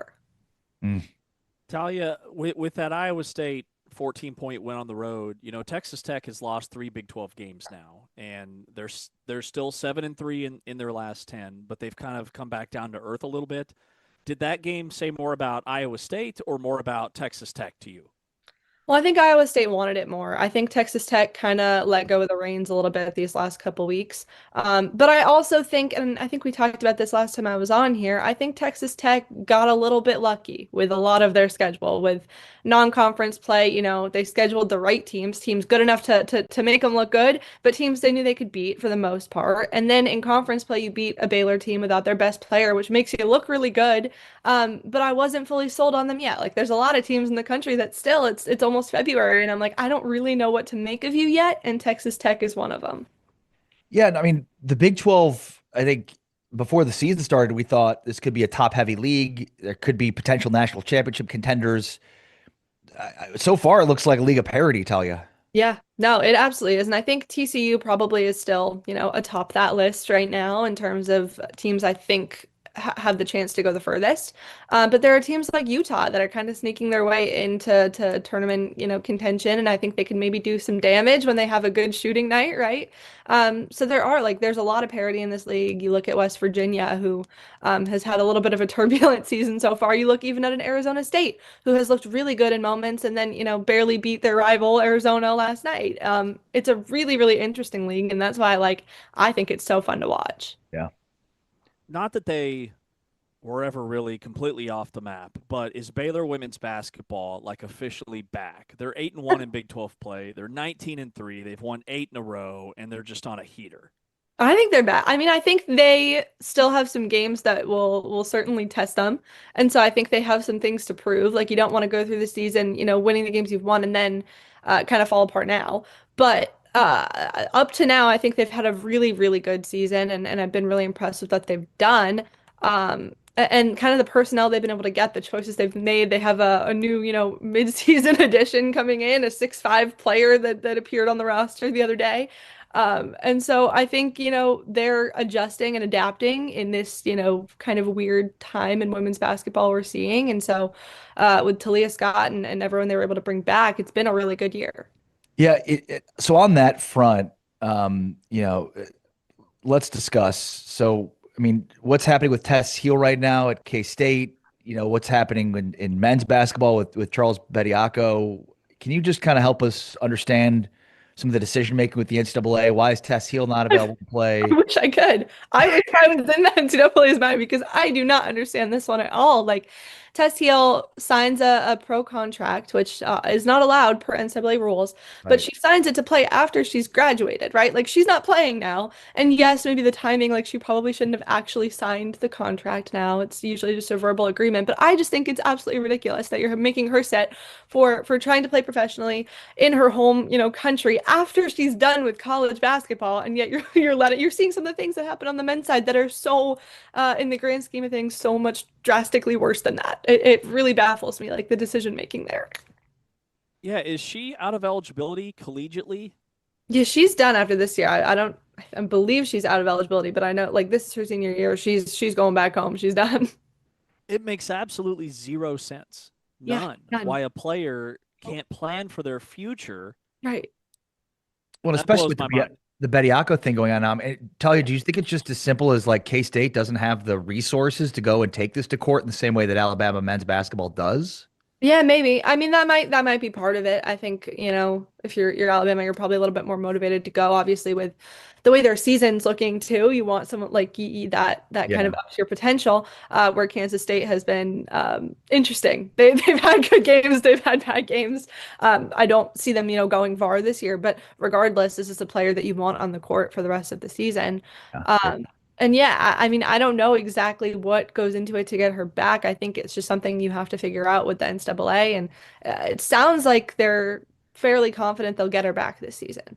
Okay, well, that's good news. You mentioned that 6'5" post player that Baylor just added to their roster. Yeah.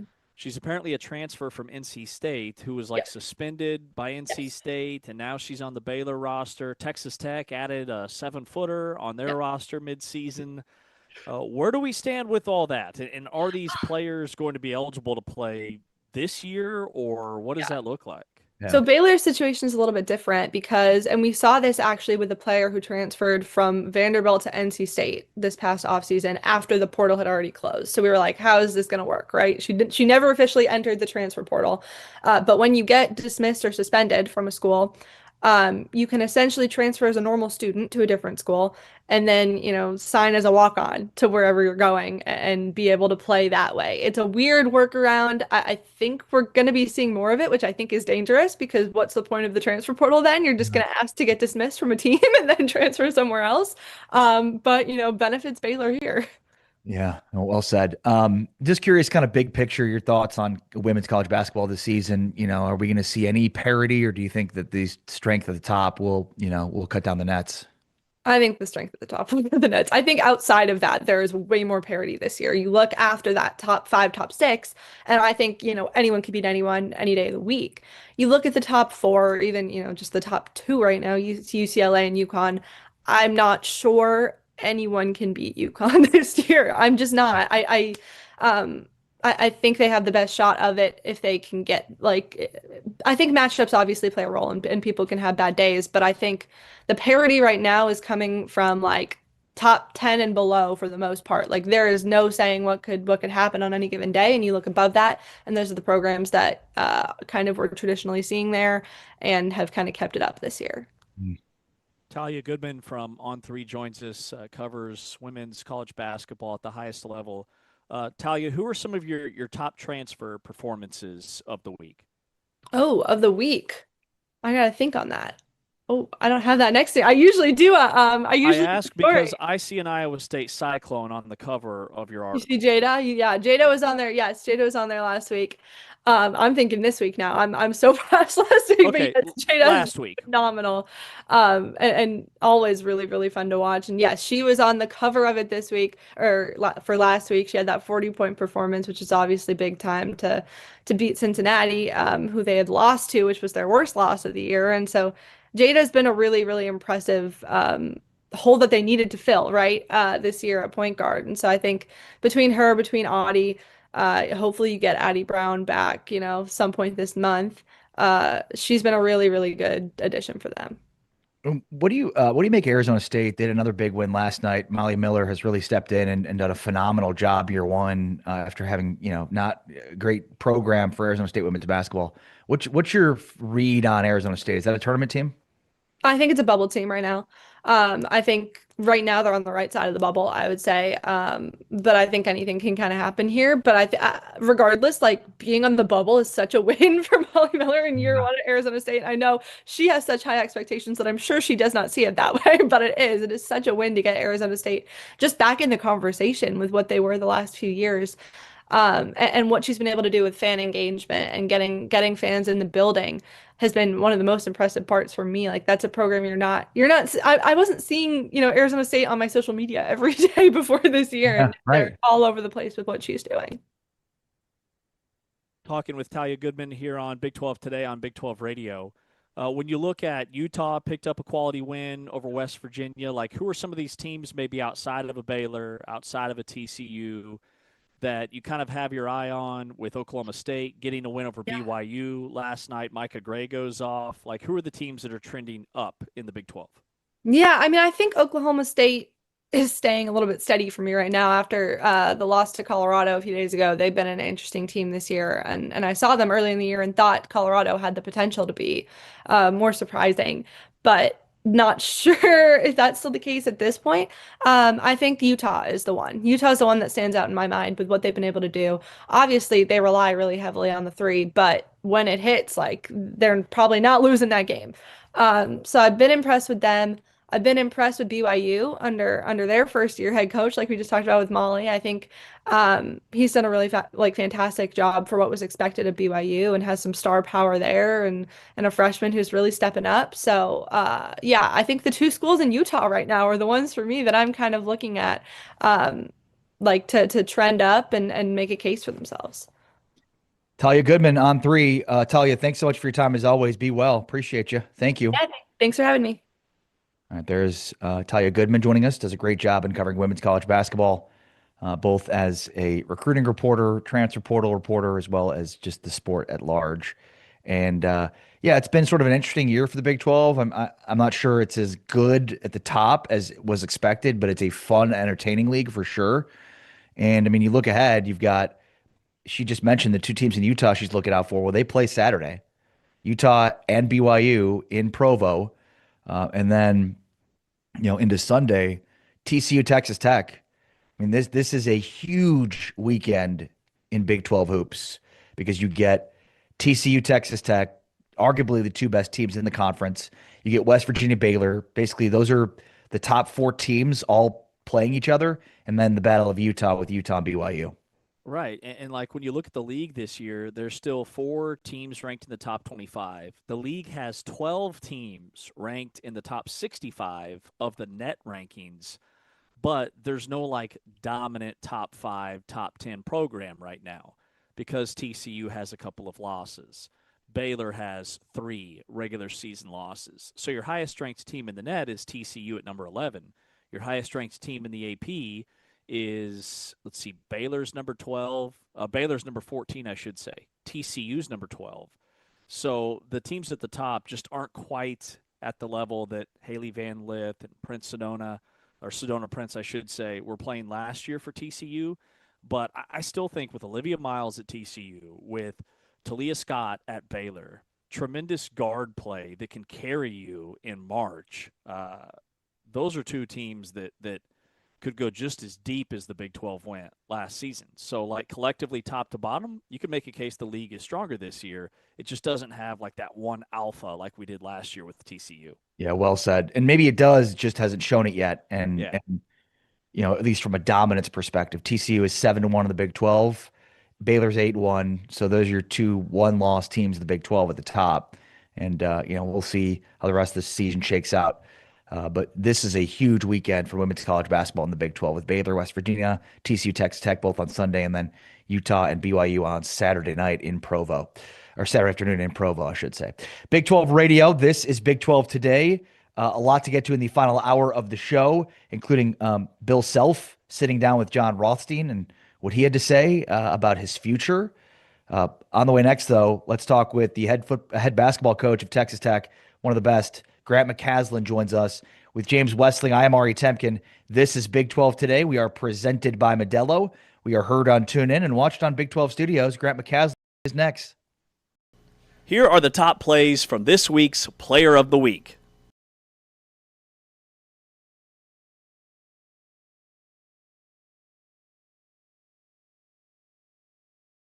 It seemed like maybe that made sense, and that's part of why they were playing so many players, but they have since pulled that off. Iowa State. Jada will launch and hit the second triple of the night for Iowa State. Jada with the step back.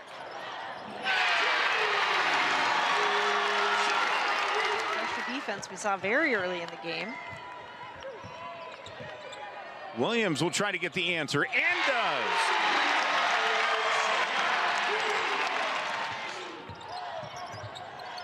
Williams for three. 27 on the night. Now for Jada Williams. Down to three. Jada fires and hits. What a night! That's the end of the third quarter. You're watching Big 12 basketball here on ESPN+.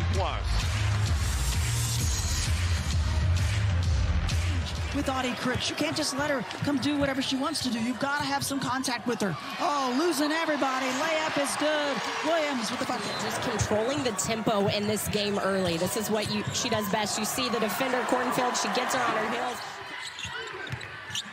Williams, her former team, gonna have an and one and go to the line. What an addition she's been, though, for the Cyclones. Finish at the rim. She's so good with the ball in her hands. You see how explosive her foot on the game, 57%, but in this quarter, 67% for three. Yeah, inside, outside, it's all been clicking for the Cyclones as Williams adds to her totals now on Arizona. Magat's picking up her fourth. She'll take a seat. Just look at Jada Williams' ball handling, though. The way she's able to control the ball and get whatever she...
Modelo on a thirsty Thursday. We are moments away from visiting with the head basketball coach at Texas Tech, Grant McCasland, who's got his team playing as well as anybody in the country right now.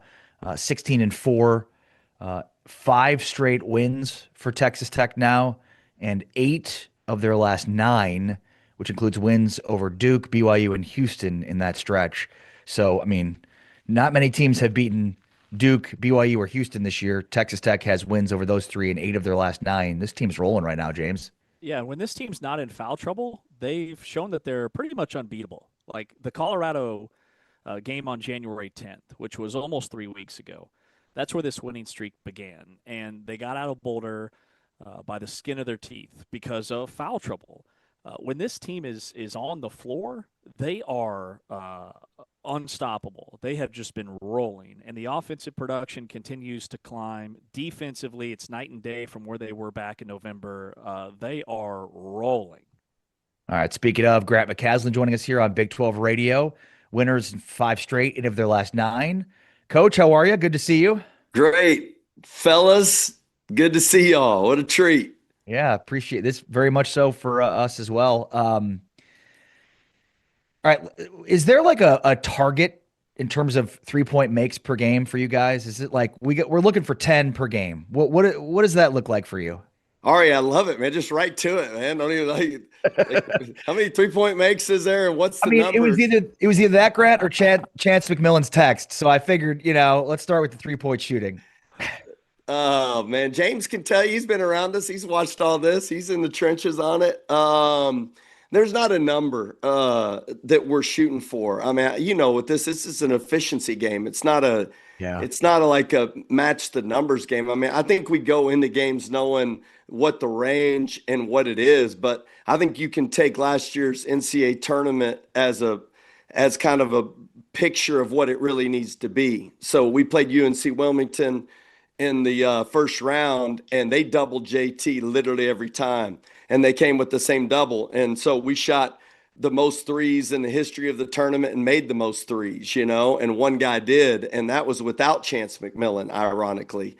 But then you fast forward to the next game, which was Drake, and they literally wasn't going to let us shoot threes. So JT and Darian Williams both scored the most. I think it was the least amount of threes we made for the whole season. And won the game. So I think it's just a matter of what's the defense going to do. Because if you're going to play JT one-on-one down there, then I mean, it's going to be difficult, obviously, but we're going to allow him to go make plays and score. So I'll tell you, it's not really a number more than it is an efficiency. Man, Grant, dude, the first half of that Baylor game, you guys hit 14 threes. I've never seen a team shoot like that. It was incredible. How much do you guys work on not just getting shots up, but spacing and relocating when teams do double JT in the post? Well, let's be honest, that's all we've worked on. I mean, it's like, what are your leverage points? And then how do you put yourself in the best position? Like, I'll give you an example. The first time we played Houston, we really lifted out of the corners early, and we shouldn't have. And we ended up tightening those windows, and against a Houston team that's already that good. And then you watch the last possessions of the game, and Don really did a great job of holding the corner when JT caught it off the double team. And then you make that guy make a decision. And Don hadn't made a three in the second half, and then he makes back-to-back threes in the most important time. And I think the integrity of the spacing allows you to create the advantage at a higher rate, which gives you a little more time, which gives you a little better chance of getting it off and shooting it less contested, which the efficiency numbers go through the roof. So give our guys credit, because they really are starting to consciously see not only what we've told them works, they're starting to actually see the value in it and starting to adapt it themselves in a way that, let's just say the play was to have this type of spacing, but they come down and change defensive coverages, and then we flip it on them and we're on the wrong side of the floor. They're starting to see, like, while it's happening without us instructing, like, no, you got to cut through and I got to take this spot. And, man, their belief is at an all-time high, because what you saw in the Baylor game is more a confidence level of, like, these are all the scenarios at which we get the right threes. And so then when you're taking the right threes, I think your confidence goes through the roof too, just your ability and belief that you can make it. So you're not taking a bunch of hard shots in regards to what the numbers say are great shots for our team, and our team really believes in it. So then when you get them, everybody on the whole team believes it's going in, not just one person. That's, I think, how you gain the ultimate confidence. Talk with Grant McCasland here, head basketball coach for Texas Tech, as his team prepares for UCF on Saturday in Orlando. 16-4, 6-1 in the Big 12. You mentioned after the Houston win that You got was a call or a text from Chance McMillan? Well, no, actually it was before, because he's teammates with a couple guys that were Cougars that we played against, and we don't win that game in Houston last year if it wasn't for Chance McMillan. I mean, his belief. I tell this story a lot, but I've been thrown out of the game. And was on the way to the locker room, and the last thing in my mind is like, I need to address our team and tell them we're still going to win this game. So, a part of it is a little bit of a, you're fighting for your team, and then there's this conscious part of you as a coach. My wife always laughs at me because I can go from like really upset to really calm really quick. She's like, you've got something wrong with you. I'm like, definitely I do. But like, you go from like, I'm being thrown out to I got to make sure our team's right. So I run back into the huddle, and Chance had already talked to our team. And it was almost like they looked at me like, yeah, coach, we're good. Just go ahead and go to the locker room. We don't need you anymore, and that's like his belief, and that's who he is. And that's how he approached it. And he's always been that way for us and for our program. Well, he had lost, so I think he had to post a picture of him, doing the Houston Cougar sign, with a few of the Houston guys and LJ. And so then he texts me. He's like, Coach, we need to win this game, because he had a little picture that he wanted to post. So it was before the game that he texted and said, hey, we need to win this. Obviously, he texted me after too and said he appreciated it. And then he sent me the picture of him with those guys having to do the guns up, wreck 'em picture together. So he definitely is invested in our program, and really is the reason why we're where we are today. Where is Chance? Is he in the G League? Yeah, he's playing with the Golden State Warriors G League team. So going to have a chance. I mean, he broke his foot during workouts for NBA teams, and still got picked up by those guys on one of those two-way, on one of those G League contracts. And so he just actually started playing less than a month ago and really starting to play great basketball. So he'd been out for, 5 months and trying to get healthy for this season, and finally he's playing again. Well, you guys got redemption over Houston on Saturday. Texas Tech is on a heater. They've won 5 in a row. We're joined by their head coach, Grant McCasland, here on Big 12 today. JT Toppin, so you added a note before the Baylor game with us that he's added 16 pounds of muscle, which I think you can see. The other thing is, I know you guys were doing some stuff with his shot at the foul line, and I've got him, I think, like 16 of his last 21, like 75% from the foul line. He knocked him down against Houston. Just the little things that make him a complete player continue to get better and better. Yeah, he really works. I mean, yesterday was a day that we didn't actually practice with our team. We did individual work with guys that wanted it, because we practiced the day before, and we're trying to ramp this thing up for the UCF game. But JT's in there on his own twice. He just does a ball handling workout. He does a close to the basket shots, and then he works on free throws, and he works on threes, and his confidence is really growing. And like anybody, man, if you work at it, I mean, I know there's this real game scenario that heightens the stress of it.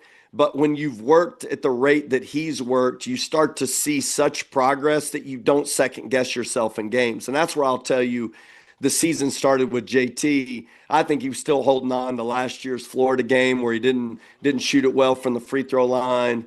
And just there's a lack of confidence in the moment. But it's not in the fact that he didn't work on it all summer long. And I think he starts to get into games like don't miss, don't miss, don't miss. And you start to translate that to, other areas of your game, shooting threes, and then you start to feel the squeeze. And I think he's just at a place where he bottomed out enough that he's like, man, I'm done with the worrying about failure. I'm really concentrating on winning, and he's just playing this to win. I mean, there's a clip I showed our team of a zoom on his face coming out of a timeout against Houston, and all he's saying to our team is, let's get a stop, let's get a stop, we're getting a stop. And really his belief in our team, and you can see that's the way he's shooting free throws, because he's always had the work, and I think he can shoot at a 75 to 80% because he does it every day in practice. I mean, honestly, I watch it, so I never was concerned about him making free throws. It's really about just that going through that evolution process for himself to deal with the disappointment.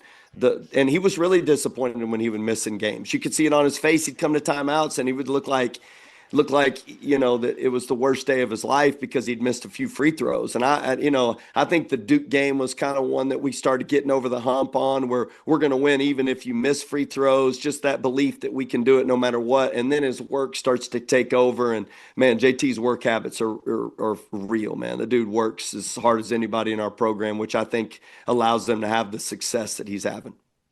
I know one of the big pursuits for you this offseason was to add, some depth behind JT to maybe take some of that wear and tear off over the course of the season. Josiah Mosley's back. What about Luke Bamboye? Two guys that certainly we're going to factor in terms of that depth behind JT. Yeah, it was great to have Josiah play in the game. I mean, he's practiced. Said it afterwards to the media, but the guy's practiced 2 times. Wow. Since he's been a Red Raider. That's it. I mean, I was gone with USA Basketball the month of June with the U19 World, and Christian was gone with Germany the whole time. So when we got back, Josiah had already hurt his foot and he was out, the whole time. And then we tried to bring him back and tried to, progress him, but just wasn't quite ready to go. And then he has 2 practices and his first game's against Houston. That's a pretty tough introduction for anybody into a college basketball season. But man, did he handle that so well. And to his credit, he's been shooting a lot and really been working on his game even when he's been injured. I mean, he was in a boot forever and he was out there working on free throws and shooting, and anytime he could do anything, he was trying to do it. But he only practiced twice going into that game with our team. So to think he's only practiced with Christian, JT, wow, that crew for only two practices really says a lot about his character.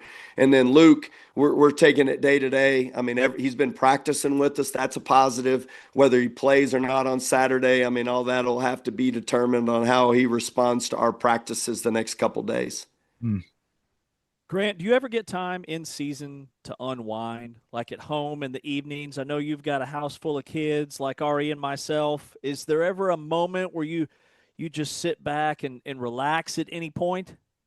I wouldn't use the word relax. I don't think that's quite appropriate. You're not on the couch, feet up, chilling with some Netflix, just kind of coming back down? No, man, when you got 4 kids and you know this deal, like, you better be as scrappy at home as you are when you're at the office. I mean, like, the real work happens when you land those feet on the ground at the house. I mean, I used to try to do the deal where I'd pull in the garage and talk on the phone, and my wife would come out and be like, "What are you doing still on the phone in the garage?" You know what I mean? Like, Life 360 crushes me every time, So I get those phone calls done before I even drive to the door, because it dings and my wife knows I'm home. And, when they were little, she just walked out there and like have a kid in her hand, like handing them to me, like, "No, it's yours now." So I just learned real early on, like, man, you better have as much energy when you get home as you do when you're at the office. So I'll probably take a deep breath in my office at the desk before I leave, more so than I do at home. But no, there's nothing I would rather do, man. Our kids are amazing. I got 3 that are playing basketball, 1 in college and 2 in high school, and they're all on teams that are great, and they all have great hearts, and they're great teammates, and they're scrappy, and they're tough, and they play hard. I just love being around them. I love watching them. I showed you, I think, James, a picture of my daughter who'd sent me a text message, a video of her shooting. And, and she's like, "What's wrong?" And I kind of gave her some advice. And then she texted me back, "It's working." It's like, good. I try not to coach them. I try to just to be dad. I try to love them. I try to spend time with them. This snow has come and this break has come at a great time. We had a winter storm blow through here. We had a full house against Houston. Our fans were unbelievable in this game. But this break came at a great time for our team. I mean, our guys needed this rest. I probably needed it, to be snowed in the mornings, to not have to rush out the door. Our whole family eating breakfast and drinking coffee, spending time with my wife. I mean, I think there's some intentional things, fellas, that we got to do as husbands, just to really connect with our wives. I mean, I think that's as important as anything we do. And more important than being dad, more than important being coach, more important than calling timeouts, and it's just like what we do as husbands, because that's what our kids see, and that's what I think I want our team to see, is me loving my wife in such a way that gives hope for people in a genuine way, because that's, I think, the foundation of all this. And she's my best friend. She's awesome. Cece's her name. She played soccer at Tech. I mean, like last night, I picked her up from the airport, and we've started a rock climbing gym. And we get in the car, and she's got the TCU Houston game on her phone.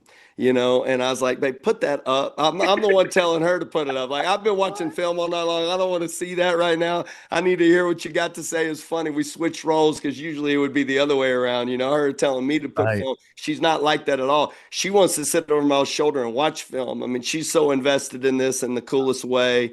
I mean, she was mean as it gets when she played soccer. She didn't even know she was mean, but she was always in fights with the other girl. She was a great defender at Tech. She was a starter and a Big 12, great player in the Big 12. So it's really cool to just go on this journey. But really, I think the key to this is just connecting with her in a way that kind of gives hope and breathes life into everything that we do. Wow, well said. Dude, that's so awesome. That's amazing, and couldn't agree with you more. Grant McCasland, the head basketball coach at Texas Tech. Grant, you're the best. Good luck this weekend, and we'll talk to you again soon, bud. Be well. Man, great to be with y'all. Wreck 'em. Great. Grant McCasland joining us here on Big 12 Radio.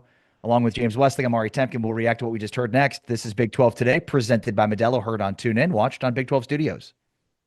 Here are the top plays from this week's Player of the Week.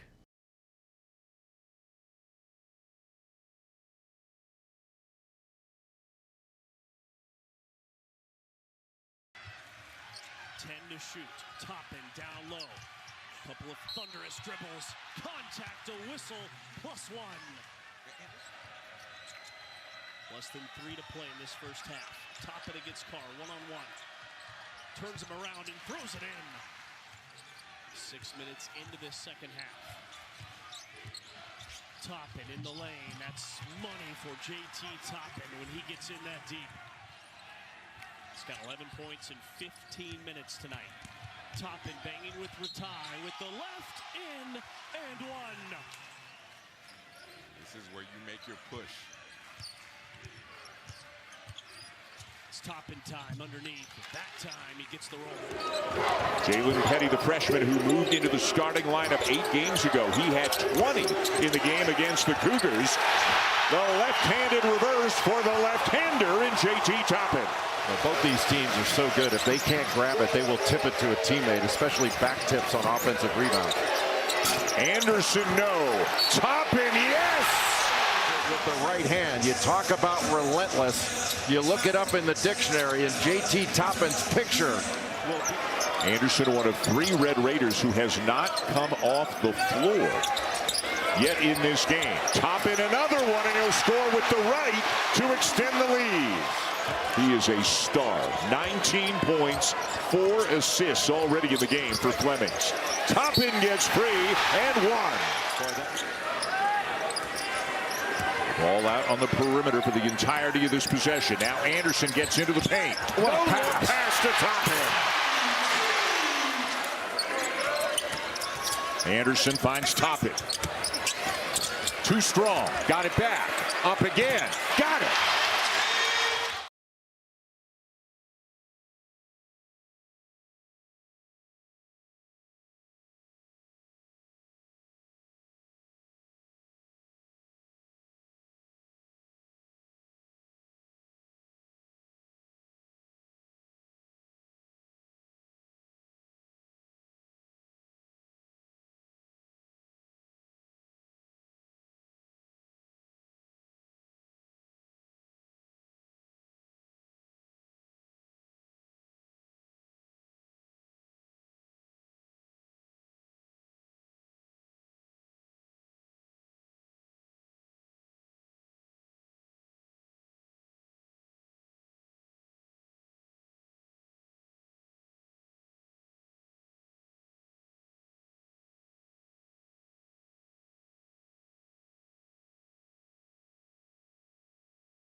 12. Tune in Big 12 Studios, streaming live on the Big 12 Conference YouTube channel or Tubi, Roku, Amazon Prime Video, and plenty of other platforms. Just search Big12Studios.com to find all the platforms you can watch Big 12 today. Also on TuneIn, of course, download the TuneIn app. Make sure to favorite the channel. That way it shows up each and every time you open up the app. And you can get the game of the week this week featuring Darren Peterson and AJ DeBonsa, the presumptive top 2 picks and the odds-on favorites to be the top 2 picks in the upcoming June NBA draft. BYU, Kansas will be a full house at Allen Fieldhouse on Saturday for a 3 o'clock tip between BYU and Kansas, in a game you can catch right here on Big 12 Radio on TuneIn. James? Yeah, super pumped for that one. I mean, BYU's quietly lost, 2 of their last 3 games. And I think that not having the bench production that they thought they'd have at the start of the season is catching up to that basketball team. Are they losing their legs? Is that why the big 3 of Saunders and Wright and DeBonsa struggled so much last time out? Did Arizona wear them down like a Houston could, like Texas Tech did in the second half? And that's the thing about Texas Tech. And, man, there were a lot of takeaways from that chat we just had with Grant McCasland. Really thought the interesting or the note about Mosley, the Villanova transfer who's been hurt, he just kind of slid it in there that he's only practiced 2 times all season with Texas Tech. And he goes out and he chips in with 6 points, grabbed a bunch of rebounds, and was very impactful in that game against Houston. That says a lot about the physicality that I think the Red Raiders now have that maybe they didn't at the start of the year.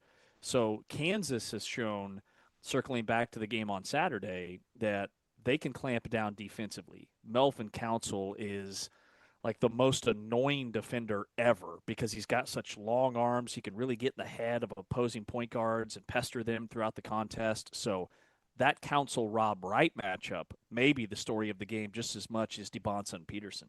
Yeah, that's a great point. And I want to recap what we just heard from Grant McCasland, but since you mentioned the BYU-Kansas game, let's hear what Bill Self had to say. Bill Self here on Darren Peterson's performance against Baylor from a few weeks ago and what it reminded him of. It was the closest thing to Durant that I'd seen. Mm-hmm. When Kevin came in here, he had 26 at halftime, and we couldn't guard him. I had pros, lottery picks, saying, man, I can't guard him. And we couldn't. But it was one of those type of moments. But it happened within the flow. It wasn't like it was forced. It happened within. Right. We're kind of figuring it out. But he's got that. He's got just a natural ability to go make a basket. And in today's game where everything is get to the hoop or shoot a 3, he's kind of brought back the Shea type game because he can go get his own, inside the arc as well as anybody I've ever coached. Mentioned, it reminds me of Kevin Durant, just smooth scorer, the ability to score from anywhere. That's who he reminds me of. Now, Kevin Durant was a little bit taller. Kevin Durant's actually a 7-footer who plays on the perimeter. It's remarkable. But Kevin Durant wasn't a great three-point shooter in college. Right. He wasn't a high-flying dunker. He was a mid-range guy, and he got to the foul line, and he produced a night in and night out. So I love that Bill Self noted that comp.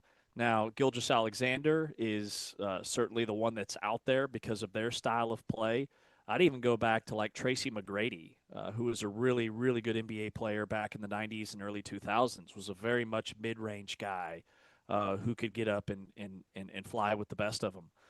So, I mean, Bill's spot on. He's seen this before. And so how much does Kansas highlight trying to slow down DeBonsa or just playing everybody straight up and like he'll get his if he gets his. Let's make sure that we're better at the other 4 spots on the floor. It's going to be really interesting to watch. I think Kansas has done a really good job, defending the 3-point line, which is obviously something BYU wants to do. So I think, less about like the attention to DeBonsa and more about attention to like Richie and DeBonsa and Rob Wright in terms of the 3-point line. Here's what Bill Self said about BYU. He was talking with John Rothstein from CBS Sports. I think Kevin's done a great job in a short amount of time. They can stretch it from all 4 spots. They play around the big. They have rim protection, and they got people talk so much about AJ, but Wright is good, but Saunders has been the Kansas killer the last 2 years. He is so good, and he gets such great elevation on his jumper that it's a hard one to contest. And he's making shots. It's hard. But I like their team. I like their team. Our league, as you know, is a monster. And, there's 4, 5, 6 teams in our league. If we get hot at the right time, could be not in the second weekend, could be in the third weekend of March. And BYU is certainly one of those guys. Mm. Yeah, I mean, I would say just based on what teams have done so far, there's probably 4 or 5 legitimate national championship contenders, depending on who gets hot at the right time. Oh, absolutely. One thing about the way BYU built their schedule is Kevin Young, played a ton of games on neutral floors in the non-conference to get his team familiar with these NBA arenas and what the NCAA tournament environment is like. The venues are bigger. They're newer and shinier. The locker rooms are bigger. The stakes just feel more NBA level when you get in the NCAA tournament. And they've played 7 games in NBA arenas. 7. Now they go to Allen Fieldhouse, though. So I bring that up to say they haven't played in an environment like Allen Fieldhouse. They played in one that's close in United Supermarkets Arena in Lubbock, and it did not go well, especially in the final 9 minutes of that game. A 13-point loss for BYU. So them walking into the field house with DeBonsa and that KU crowd being very aware of all the NBA talent on that BYU roster, really, really excited to see how they respond in that environment. Here is Melvin Council. Obviously, there's been a ton of comparisons for Melvin and Tyshawn Taylor. So here's what Melvin Council had to say about being compared to Tyshawn Taylor. It's my big bro right there, so I love the comparison. He was a legend here, so if you're going to compare me to him, so be it. I love it. I don't want to be like, oh, no, I'm better than this. No, he's a legend here. Yeah, y'all can compare me. And I'm hearing a lot of Brandon Rush, too. Okay. A lot, too. Okay. What do you know about him? I'm just hearing that, he was fast, too. Yeah, I mean, I see the comp, and, I mean, it's Council's been a huge piece to this for Kansas. I mean, this thing could have gone south with the way Derek Peterson's been in a lineup really badly. Because coming into the year, the thought with Kansas was they just didn't have the depth maybe to be a national championship contender. They were good at the top, maybe didn't have the depth. And to think they played as much as they have without Peterson at times this year to be this successful says a lot about what Melvin Council has meant. Yeah, and he's a story and a kid that I think Big 12 fans can really rally behind because he came from nothing, okay? He wasn't recruited. He was a no-star out of high school. He went the junior college route for 2 seasons. Then he gets an offer from Wagner. Guys, 2 years ago, he was playing at Wagner and averaging around 15 points per game, trying to carry that team. Then he goes one level up. He transfers to St. Bonaventure, does about the same production-wise as he did at Wagner. And Bill Self saw something in him that probably reminded him of Tyshawn Taylor because, to me, they're identical. 6'4", long, rangy point guard, hounds you defensively. Maybe not the best pure shooter on the floor, but Melvin Council has improved his three-point shooting every year that he's played college basketball. 26 to 29 to now 35%. Still not elite, still not top half of the Big 12 in terms of guards, but all the other things he does remind me of Tyshawn Taylor. And how cool is it that, he knows who Tyshawn Taylor is? That was a while ago. And Melvin Council Jr., it tells me he's leaned into, the KU prestige and program history. Yeah, I mean, we've talked about it, but I think that's a really important point here is it feels like Kansas has a lot of guys in the portal lately that, don't they don't know Kansas from Adam, but Melvin Council embraces it in a way that Kansas fans embrace him, where it's not just about going and winning and playing well. It's about being about KU. I think that's huge to it. All right, we just had Grant McCasland on with us. If you missed it, you can check it out on our podcast page. But what stood out to you about our conversation there with Texas Tech's head coach?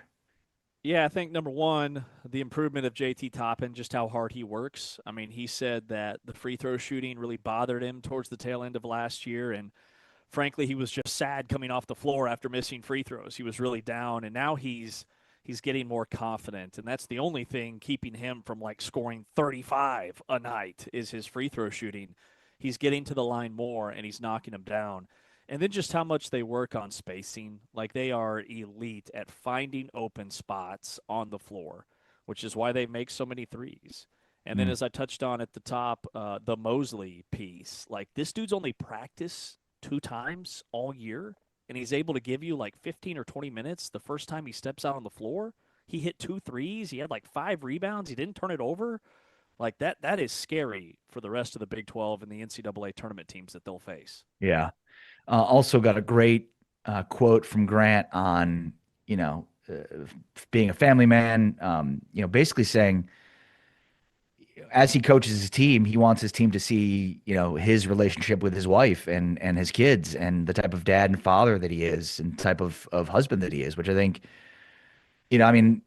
we hear a lot from coaches, especially at the collegiate level, talk about, coaching the man, not the player. And I think, McCasland exemplifies this in a ton of ways, including how he laid it out to us. It was really cool. Yeah, no, I totally agree. He noted that he has 4 kids. One's away at college. The other 3 are under his roof, and they're all playing sports, not all basketball, but they're all playing sports at the high school level. And he's, mentoring them and being a father to them in all the right ways. And like, when I had their Baylor game last week, he pulls his phone out and he pulls up a video, and he's showing us his daughter shooting baskets, and he's going through his texts, and it's like just like group chat with his family, a group chat with his Bible study. Like, he's just an all around good dude, right?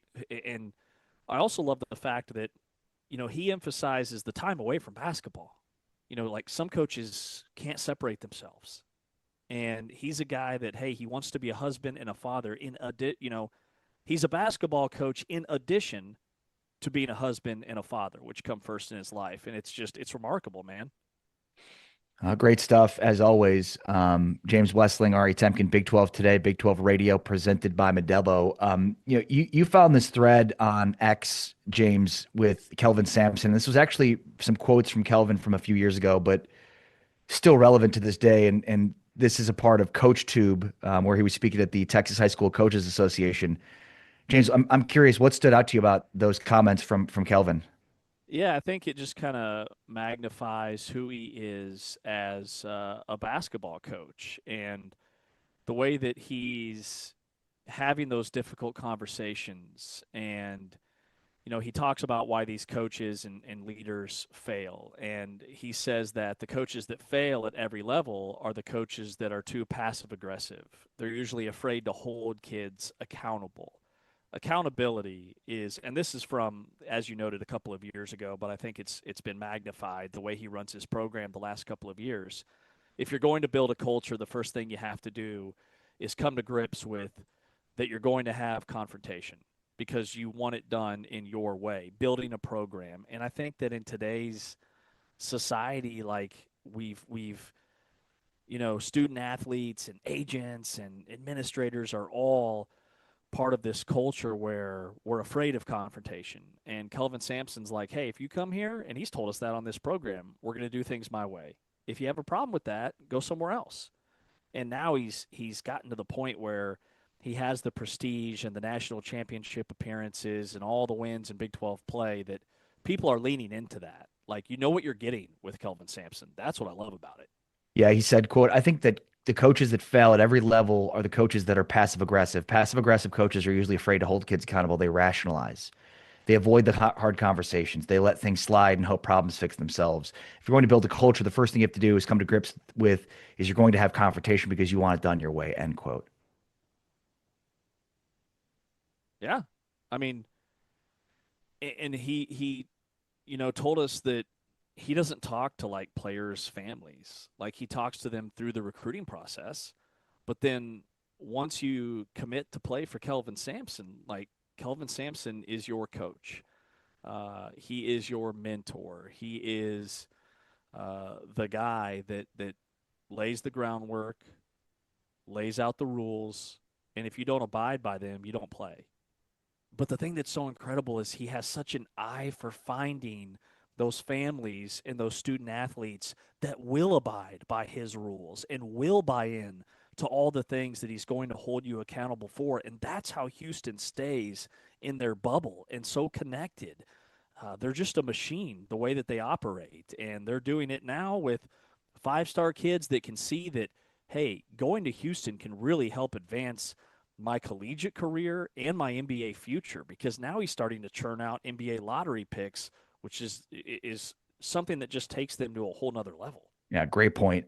With the way the position the program is in, the cachet of Sampson and the way he carries himself and coaches, they have dramatically improved the talent pool that they're able to pick from. And because of that, the upside is just so much higher. That's what turns them into national championship contenders every year. And like if you don't do the things you're supposed to do, you will not play. And we've seen that over the last several years with Kelvin Sampson. There have been stretches where he's had guys like Javier Francis, guys like Jarris Walker, guys that were future pros that weren't logging the minutes during stretches. And Kelvin Sampson would say, yeah, they're not doing the things that we need them to do in practice. Same thing even towards the start of last year with Milos Uzan. Like the player that he's become from where he started at a season ago, stepping into Jamal Shedd's role, it's a magnificent turnaround. And, those are the type of things you see at Houston that you don't see at other programs. Well said. All right, James Westling, Ari Temkin. This is Big 12 Today, Big 12 Radio. We are presented by Modelo, heard on TuneIn, watched on Big 12 Studios. Hammond. Check out the top plays from Big 12 men's basketball starting five.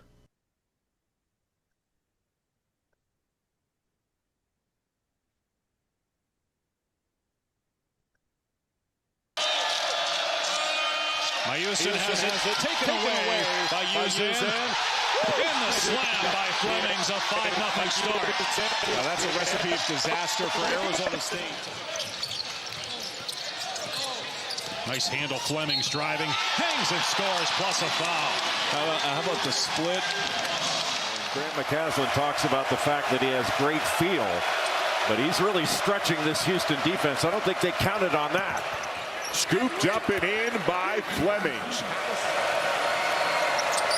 1 of 2, got his miss. Flemings hits it. Boy, that is crushing to let the shooter, nobody blocks out the shooter, and it turns into a 3. On his own miss, and then Kingston Flemings calmly and coolly stepping into the Uzan. Flemings one-on-one with Anderson. Hits a 3. What a big shot. Did the Cougars ever need that? Flemings driving on Atwell. Hits it. Boy, he is making them all right now. A great block out by Tugler on JT Toppin to keep him from getting yet another offensive board. Flemings, what a change of pace. You would have thought they'd be up 15 instead of down 6. Tied at 61. Not for long as Flemings does it again. Well, you don't see Atwell miss catch and shoot opportunities like that. What a great pass by JT Toppin to find him. Look at the handle on Flemings. Elevates and hits again. Unstoppable right now.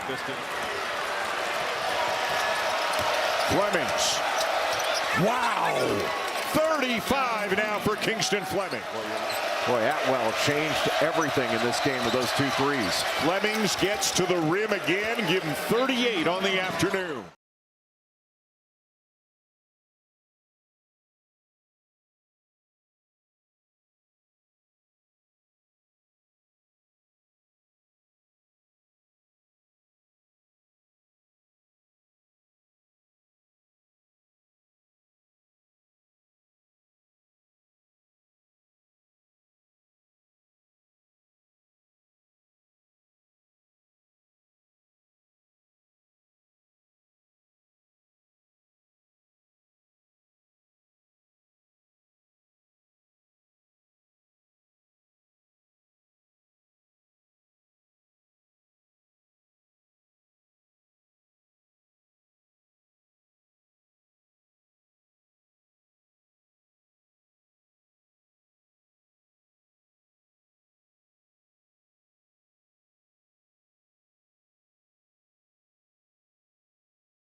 Big 12 Radio. We are presented by Modelo, along with James Westling on social at James Westling. I am Ari Temkin on social at Ari Sports, ARI Sports. Great to have you with us today and every day here on your home for the Big 12. Big 12 today. This is the Big 12 Conference.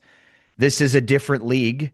If you missed our interview with Grant McCasland, you can check that out, and any interviews or segments you may have missed on the TuneIn app or wherever you get your podcasts. So make sure to subscribe to our podcast page. And of course, check us out on YouTube under the Big 12 Conference channel or big12studios.com to find all the platforms where you can stream us. We've got some changes coming for the college football playoff in 2026, James, and they're very important to note.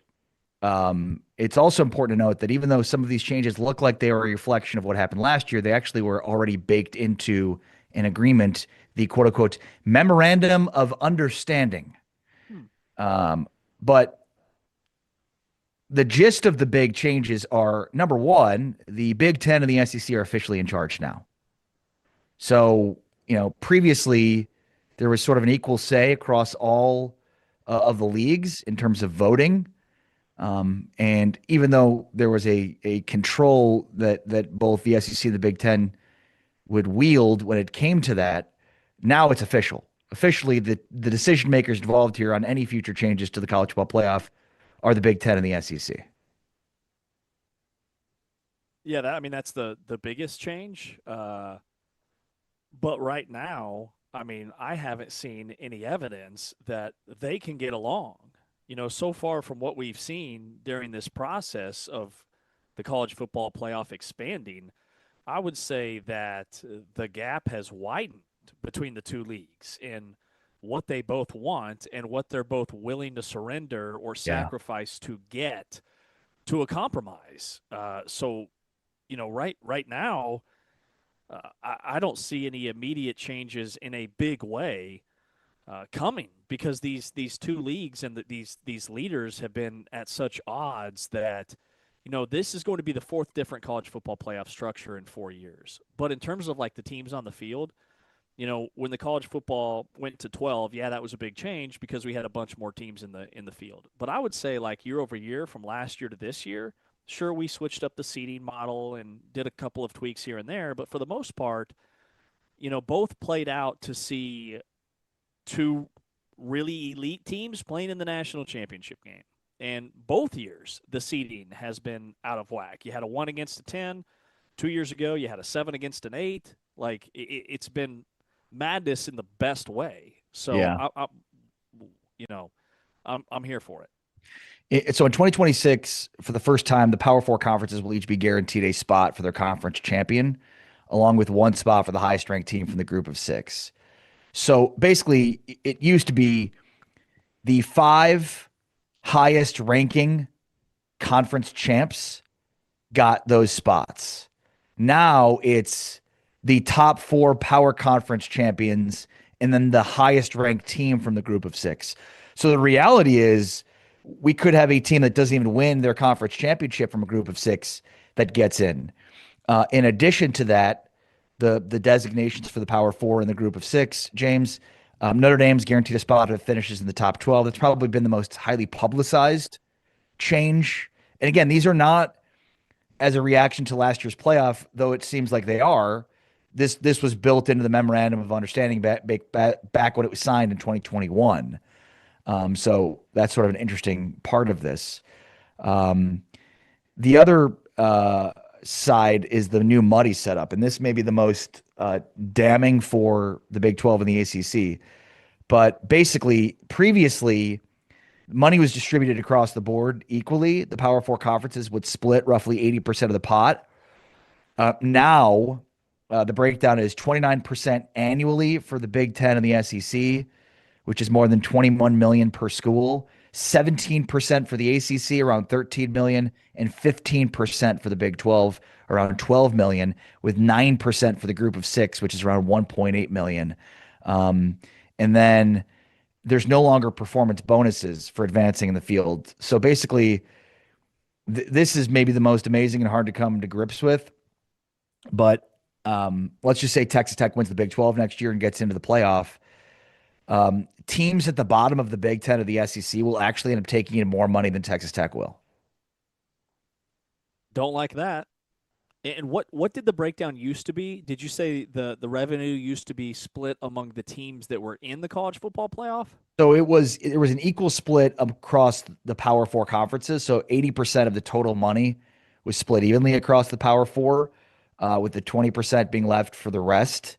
And now there's unequal share, with 29% going to the Big Ten, 29% going to the SEC, 17% go to the ACC, and 15% to the Big 12.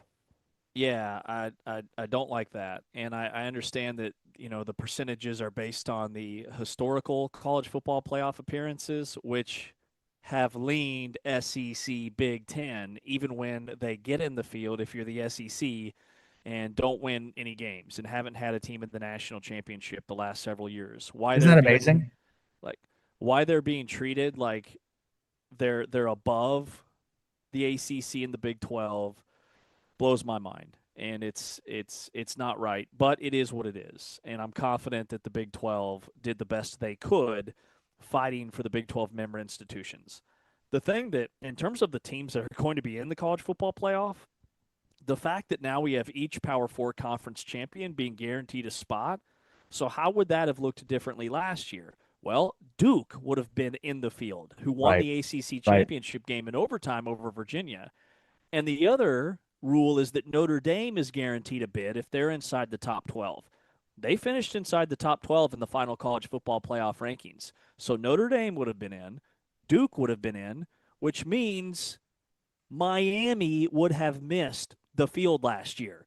They were the last at-large bid in the college football playoff. They made it to the national championship game. They would, under this new format, they would have been left out. So I do think that these changes are bigger than maybe they're getting the attention for nationwide when you look at who could be in and who could be out next year. No, great point. And then, on the power side, it's really interesting because like the SEC and the Big Ten have basically given themselves every possible advantage. I mean, they're getting more money, they're going to get more access, right? They're in charge. So they've set the deck. And yet, despite the SEC being head and shoulders above, the ACC, the Big Ten, the Big 12, everybody else in terms of revenue, they still went 1-6 and have made a national championship game in 3 years. So, I mean, it's sort of amazing. The tide is changing. And I think, like, when this next deal is up and there's a renegotiation, the Big 12 will be in a much more leverageable power position than it is today, especially relative to the SEC. I think the idea here of the SEC not having a leg to stand on, does it make as much sense today as it'll make in the next 5 to 10 years if these trends continue to hold? Because I think there was a style for which the SEC was able to win for a long period of time that kind of put them at the top of the food chain, and that style has expired. You can't win that way anymore. And that's, by hoarding all the talent, having all the 5-star recruits, and then basically playing like a downhill running elite defense. Like, I don't know that that's going to work the same way that it used to for them. So I project the next 5 to 10 years, the power dynamic will shift. Yeah, I agree. And if there are schools in the Big 12 that are doing so much more with less, even at Texas Tech, who barely had a top 10 roster in college football, there were 9 other schools in the country that paid more for their roster. Several of them didn't even make a bowl game and have new coaches. So these Big 12 schools are doing more with less. If the Big 12 member institutions had the dollar amounts that the SEC had, it'd be a completely different story. They would not be having the same struggles that the SEC is. And I think, to your point, style of play is number one. I also look at there's too many egos in the SEC when it comes to the coaching decisions that are made. Yeah. You're still paying $80 million to Jimbo Fisher and Brian Kelly to sit on the sidelines. And then I would say the third thing is a lack of talent evaluation compared to a league like the Big 12. I think the SEC, they go to these camps and they look at the recruiting rankings and they see the other schools that have offered kids and they say, that's a 4-star, that's a 5-star. We've got to have this blue chip ratio, offer them without actually doing their homework on how they would fit into their program, like a Texas Tech does or a BYU does or a Utah does or an Arizona State does. And that's why the Big 12 is having, playing above their paycheck, if you will. Yes. Yeah, that's exactly well said. On this, looking ahead to 2026, Brett McMurphy, our friend from On3 College Football Insider, lists the Power 4 teams playing 11 Power 4 teams in 2026. So there are 5 of them, and one of them is Colorado, which only enhances the difficulty that Colorado's going to have next year. But this is the one that stands out to me. There's Power 4 teams only playing 9 Power 4 teams. That list includes Arizona, Houston, Kansas State, and Texas Tech. Also, Indiana, Nebraska, Penn State, USC, Washington, all part of that. Now, some of this has to do with the fact that some of these teams are playing Oregon State or Washington State, which, when those games were scheduled, they were Power 5 teams. But when you think about what needs to happen for these teams to not only get to the playoff, but to make deep runs in the playoff, I think not playing less than 10 Power 4 teams is a good way to go.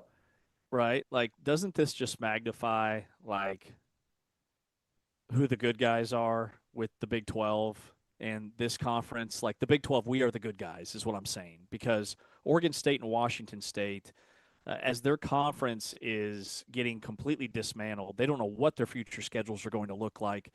We've got 4 Big 12 schools that stepped up to the plate and said, yeah, we'll put you on our schedule. And that was before these Big 12 schools knew that the Pac-12 was going to get completely gutted.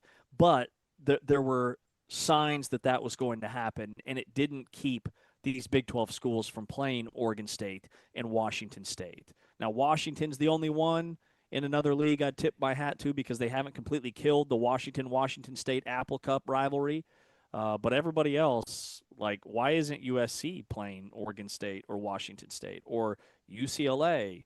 Arizona is. Like, that just says a lot about the Big 12 and the member institutions that we have when you see how few of other conference member institutions are playing those schools and only playing 9.